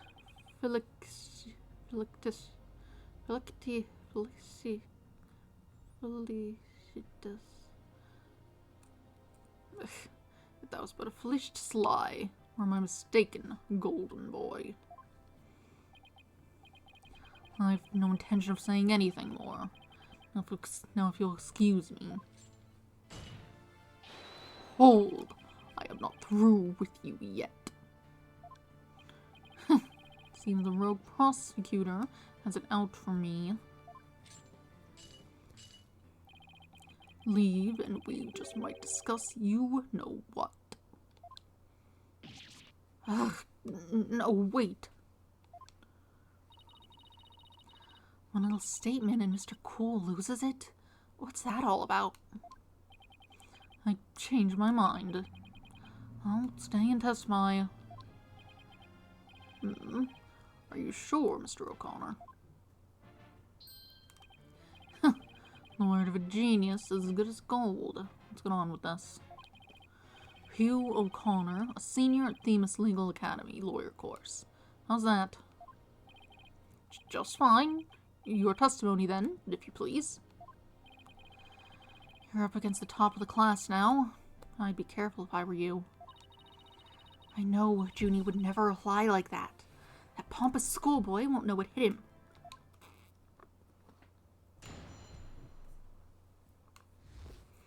Around the time of the murder. To get mentally prepared for the mock trial, I meditated at the archery range until 7 p.m. At around 7:15, I went to the main building before going home. That's when I saw Juniper. We didn't say much as we passed by each other. She seemed her usual self. That's it. Anything else you'd like to ask? Jaypa, can you please stop walking in front of my screen all the time? That is quite enough. Well done, golden boy. Final bell rings at 7 p.m., at which point the campus is a desolate place. Now you will recall the tape recorder. We know the time of the voice recording. 7:10 p.m., the day before the mock trial. That was the dark hour of this heinous crime. Do you have any proof of that? As its final bell, the school plays a special broadcast when the clock strikes 7. The female voice on the tape appears 10 minutes after that broadcast. The killer waited until the school was empty to spring her devious and deadly trap. Tape recorder updated. 7:10 p.m. on the 23rd. So, when the witness saw the defendant, that would have been... Indeed, it was 5 minutes after the voice was captured on tape in the art room. Ergo, we know that the accused was still in the main building even after the killing. The time of the murder, the time of when the body was moved. Great. Another inconvenient testimony. Miss Sykes, your cross-examination, please.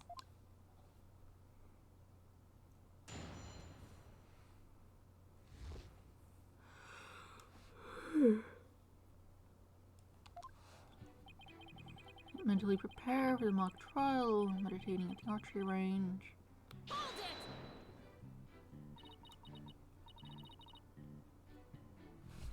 it! So, do you meditate often? And don't tell me you're going to start pestering me too. What's that supposed to mean? You need to play dumb with me. All the girls want to know about my private life. Oh, what? I will remind the defense this is a court of law, not a pickup spot. Seems Miss Fancy Pants' lawyer is smitten with the witness.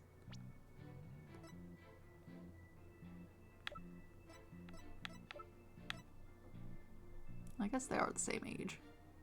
He seems like kind of a jerk.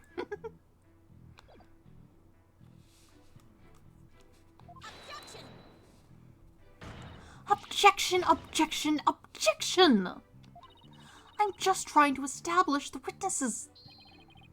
You must know, I never go a day without meditating. Satisfied now, stalker girl? That's it. You better take that. Oh, there, tiger. Just take a deep breath and relax. I'll just continue my testimony now, if you don't mind.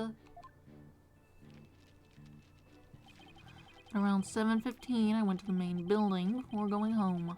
That's when I saw Juniper. Our client has stated she went home at 6 p.m.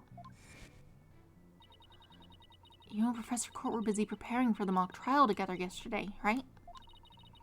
Was that the last time you saw her? Yes, I left school at around 6 p.m. No, wrong.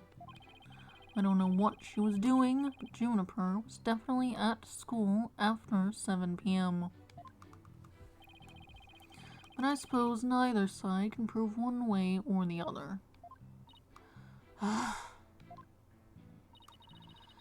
if Junie was there, that means she's lying.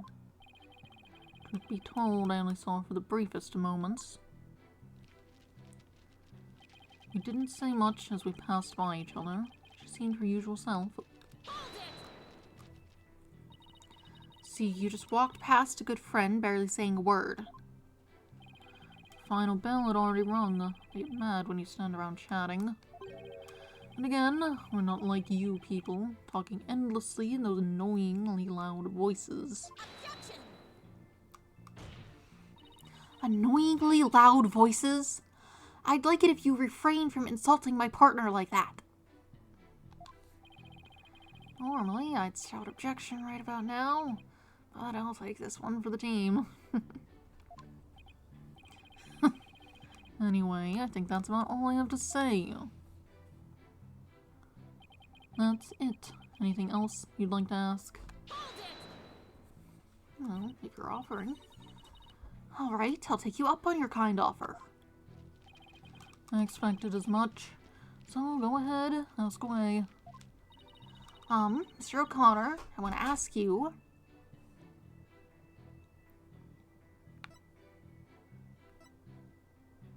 Did you go to the art room? Did you stop by the art room, or as it's now known, the scene of the crime?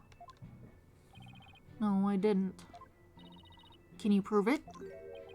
As much as I'd like to say I could, I can't. Let me ask you, can you prove that I did? As much as I'd like to say I could, I can't. But I will ask, how often do you visit there? Hardly ever. There's no reason for me to be there anyway. There's no reason for you to be there. Is there an echo in here? If something's bothering you, I'll just add it to my testimony. How considerate. Thank you for noticing. Let's add your statement to your testimony. Oh, let me add, I never went to the art room. There was no reason for me to be there. Do we have anything about a reason for him to be there?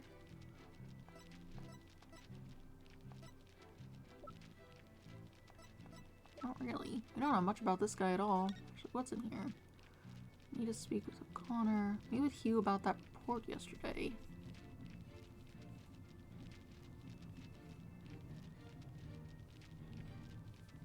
Important.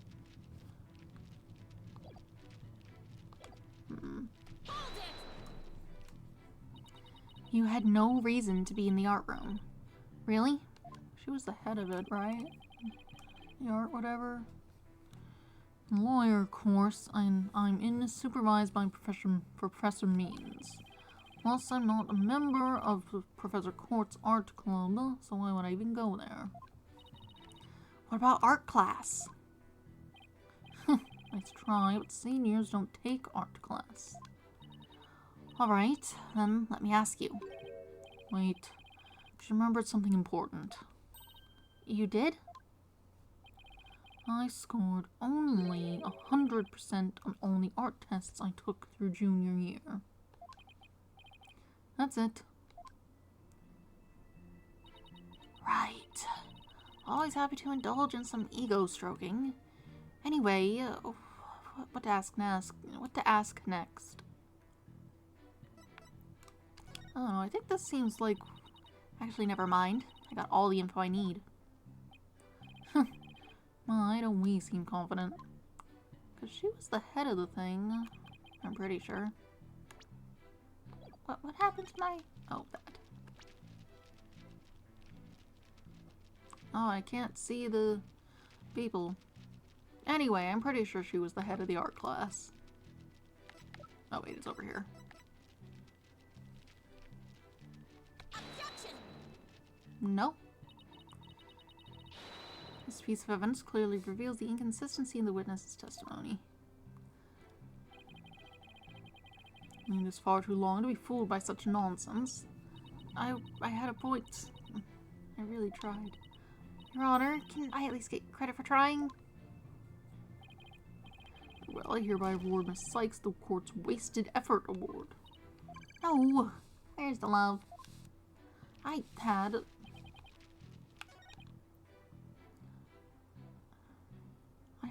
a point to that. Maybe it's one of your other statements would be more helpful. Maybe it's that. Why would an honor student like you ignore the last bell? I wouldn't say I ignored it. I was simply running a little late. Do you remember exactly how late? You're a stickler for details, lady. And if I had to say, it was maybe about 10-15 minutes. If you think that's important, I'll add it to my testimony. I was hoping you'd say that. That doesn't sound helpful. Final bell had rung 10-15 minutes earlier. No biggie.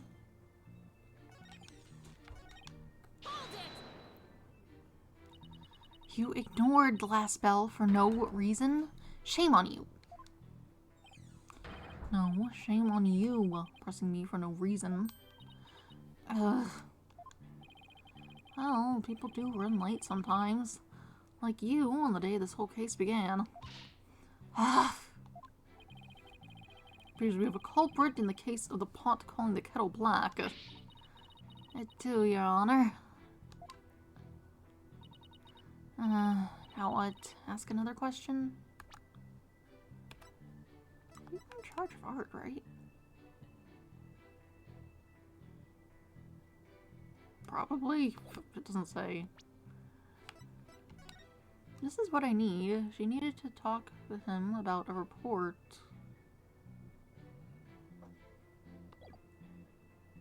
Important.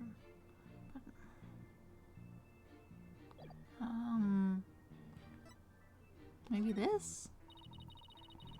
Please tell the court what you were doing on October 23rd, the day before the mock trial. Huh, that's an easy one. Nothing in particular. Nothing at all? You didn't help with the preparations? Huh, You don't get it, do you? I was merely playing the role assigned to me. I left the preparations and like to others. My job was to be mentally prepared. Junie put her heart and soul into getting things ready, while he just sat on his behind. Just to reiterate, I spent most of the 23rd meditating at the archery range. I didn't talk to anyone until the school closed at 7 p.m. Suppose a few archery club members did come and go while I was there. But you didn't talk to anyone? Not a single soul? That's right. I didn't say a word to anyone until the final bell at 7 p.m. I see. This is crucial information. Please add it to your testimony. I don't know if you're bluffing, but if you are, you have a pretty good poker face. Didn't talk to anyone until the final bell. Alright, that's what we need, I think. Hold it! You really didn't talk to anyone. Well, I did exchange a few greetings. But what does that matter? So you didn't have any conversations? The entire day? You think that claim needs a little more scrutiny. What should I do? Is there anything I should ask about in more detail? Actually, never mind. Got all the info I need. Why don't we seem confident?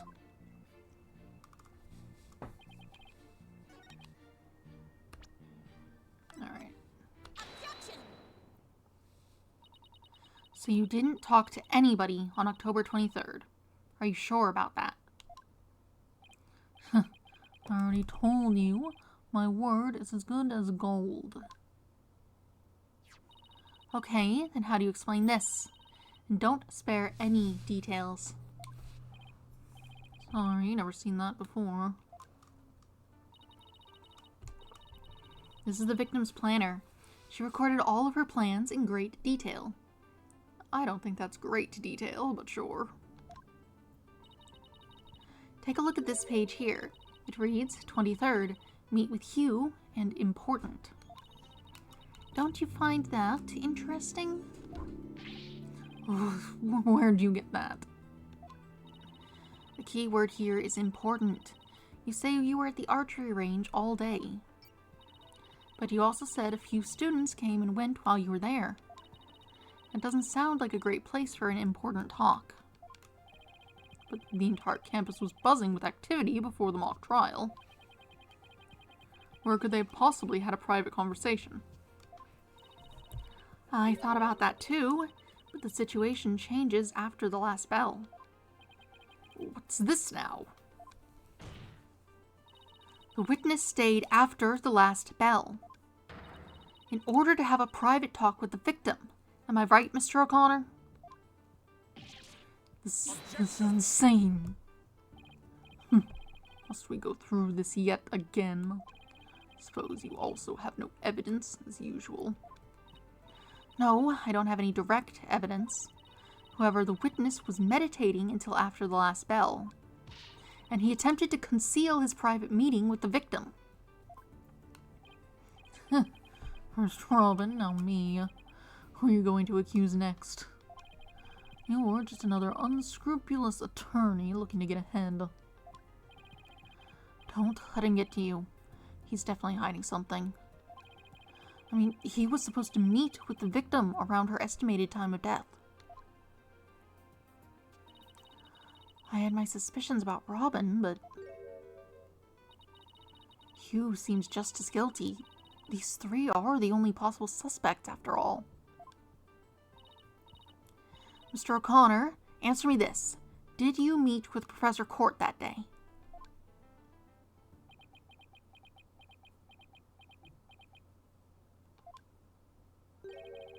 Sorry, Mr. Jailbird Prosecutor. I don't mean to steal your thunder, but I've something to say.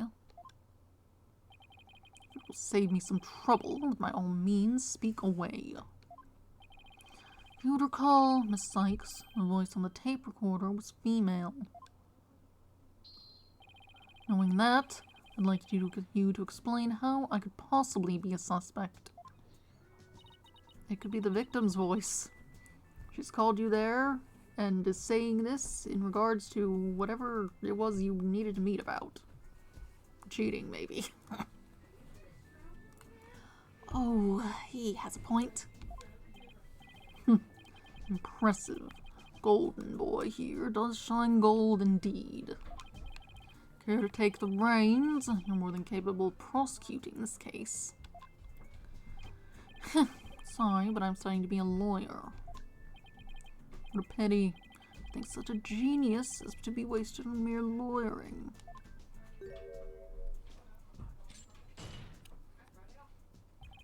At last, your moment is here, Sykes Dono. Time to refute Golden Boy's statement and prove that you're the young prodigy worthy of the badge on your label. Could he lay any more pressure on? The voice is unmistakably female, so there's no point in arguing about that. Yeah, you're right. In which case, to whom does the voice on the tape really belong to? The voice on the tape belongs to the victim. That's the only thing that makes sense. Objection! You mad? The voice in the recording says you're a goner. That is something a murderer shouts at their victim, not the other way around. Yeah, that is a problem. You're a goner. You're a goner. You're a goner. Athena! You're a goner. You're a goner. Hugh O'Connor. Hugh O'Connor. Wait a second! Whoa, Athena, you're scaring me here. You're scared? I'm terrified for even coming up with this. With what? Prosecutor Blackquill, you wanted to know if I am worthy of my badge? Well, I'm about to show you why. Despite my age, I can wear it with pride. That's the worst way to say words in the world. Well, I'm about to show you why, despite my age, I can wear it with pride. That's better. Oh, thinking I take it, you won't be changing your argument. Still, it stands that it's a bit odd for the victim to be the one yelling you're a goner. I agree, if that's what the victim was saying, but it's not.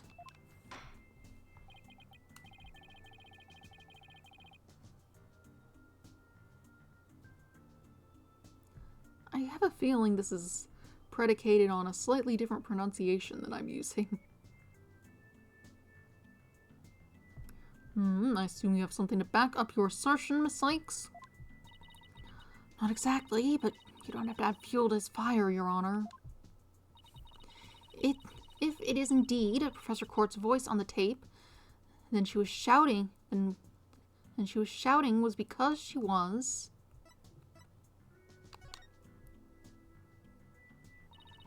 I would like to call one basic fact into question.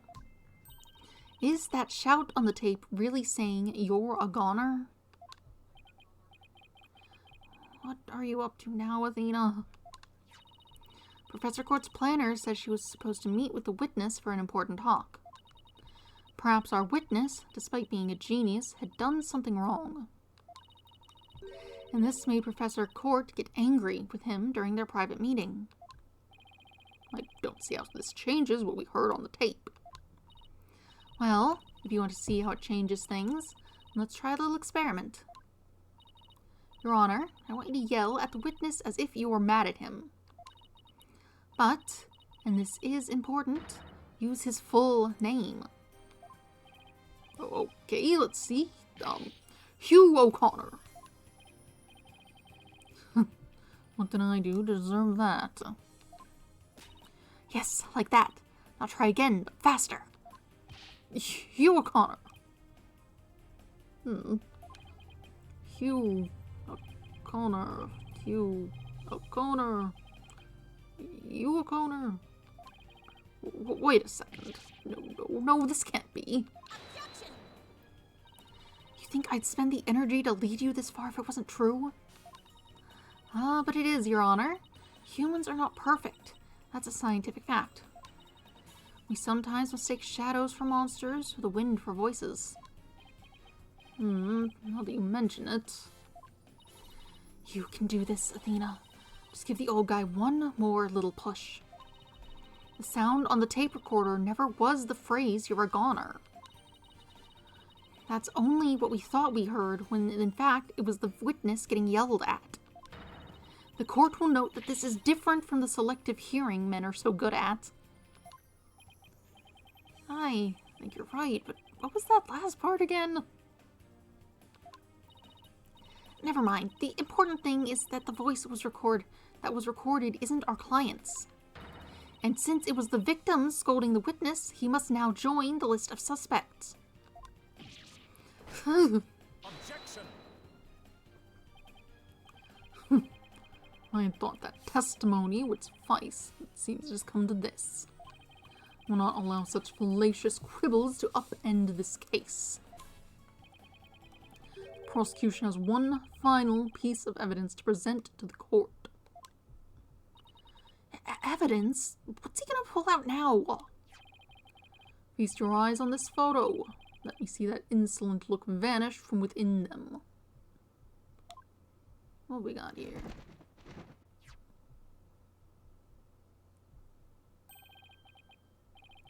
Let's see here. It's a picture of the defendant and the victim. What time is it? 6:05, 7:05. Oh no, that seems fine. Got a painting, taking a nice little picture, having a good time. The photograph shows professor and student preparing for the mock trial together. Wait, was this taken in the art room? The room where the murder occurred? Indeed it was. But the revelations do not end there. Do you see the clock on the wall? It reads 7:05, a mere 5 minutes before the voice was recorded on the tape. What? The accused brutally stabbed the victim to death 5 minutes after this photo was taken. School camera photo added to the court record. Photo of the art room while preparations were being made, taken on the day of the murder. It seems the defendant's culpability in this crime is quite obvious. Junie was with Professor Court for just 5 minutes before she was murdered? I mean, they could have taken the picture at the end of the thing, and then she walked out of the room, passed by the guy, he went up to the room and talked to the lady, and she was mad at him. That doesn't seem to argue with what's happening. That's just also this. Like, this doesn't disprove anything. But now, nothing I can say can change that fact. Understand now. You can believe in your client all you wish, but try as you might, such misplaced faith will inevitably be cut down before the cruel, steely blade of the truth. Listen, Missy. Person you'd like to save more than anyone else in the world. I'd be willing to wager that your defense isn't what they desire. But I became a lawyer so I could... Still fail to understand. There's so much pain and defeat. The courts are not play yards of little children dressed as lawyers. So before you break your back in failure, run along home and grow up.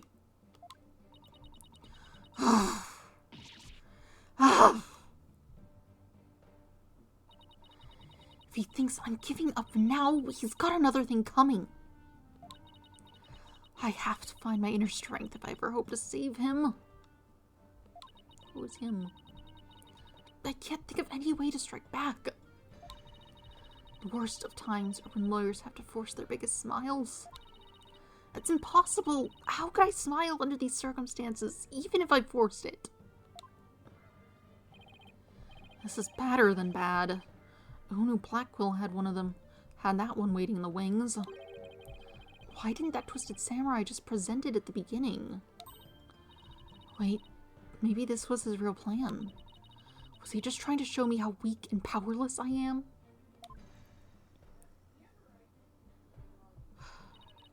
Maybe he's right, because I really haven't got a clue. Could there be a flaw in it that he wanted to keep hidden until he needed it? Who's the real killer? Who murdered Professor Constant and who murdered Professor Constant's court? I can speak. Robin Newman, a girl who had been forced to live a lie as a guy. Or was it Hugh O'Connor, the honor student who had met with Professor Court? There seems to be little reason to debate the defendant's guilt any longer. The time for a verdict has come.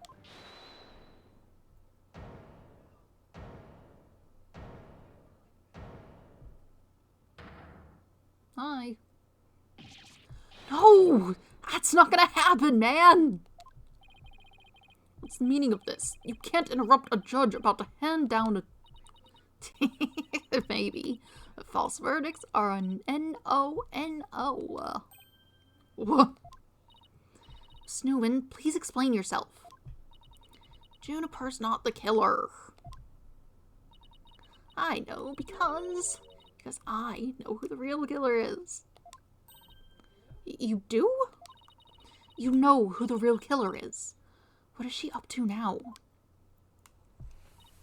Yep, I know because the real killer is... M-E... me.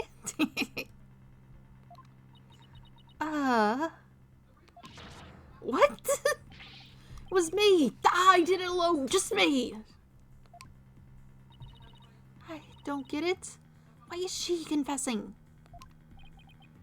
Miss Newman was witness near the stage. There's even a related photo of her. The more I think about it, the more suspicious she seems. Robin Newman isn't the kind of guy who pins the blame on friends. Just so he can walk free. Get it over with. Declare me guilty already. You're not on trial.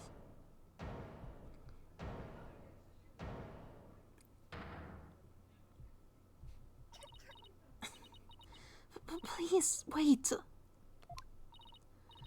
Juniper, what are you doing? Thank you for all you've done, Thena. But you'll have to forgive me. I can't let my friends take the blame any longer. Junie, no! Don't do it! You and Robin have done nothing wrong. They have absolutely no connection to this case. The real killer is me. I alone am responsible for the entire crime. What? Junie, you know that's not true. Hurry up and retract your statement. I'm afraid it is true. Forgive me, Athena.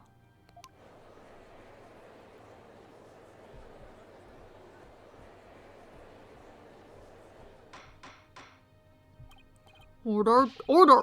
Will somebody please explain what's going on here? I see right through your cheap ploy. School rules state that a prior conviction terminates one's eligibility to graduate. A guilty verdict here would make whatever dreams one had go up in a puff of smoke. Oh, I wasn't aware. Even meek little mice will fight when cornered. A pitiful spectacle, I might add. These vermin are trying to protect each other now that they've nowhere else to run. Protect each other? Wait. So is Robin just trying to protect Junie too? If so, then the real killer is...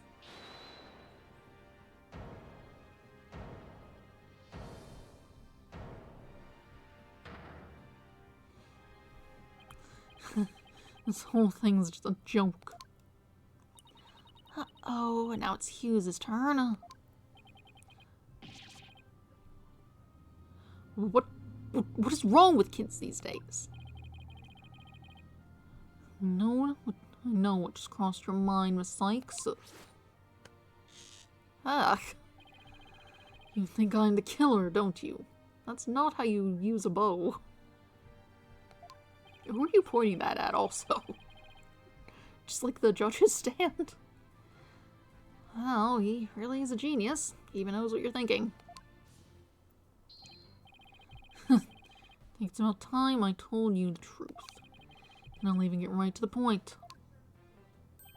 It was me. I did it. Oh, wait. What? I don't think all jumping in front of this saying that you did it is helping matters. Now both potential suspects are claiming to be the real killer. I am so confused right now. Anyway, my guess is still on Statue Man, whose name has escaped me.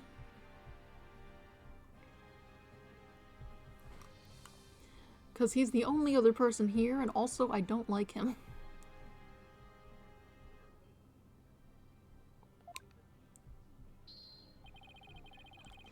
If you still have doubts, how about I detail my murder plot? It's absolute genius. Enough of this nonsense. This is a court of law, not the set of some high school drama. I see I have no choice. I'm afraid I'll have to... Wait, your baldness. I'm sorry, Prosecutor Blackquill, but I'm in no position to hand down a verdict just yet. I'm hoping that the defense and prosecution can come up with some airtight evidence. That is why I'm giving you both the rest of the day to continue investigating this case. Pinch me. I think I'm dreaming. Fine. Do as you wish. This brings today's proceedings to a close. Court is adjourned.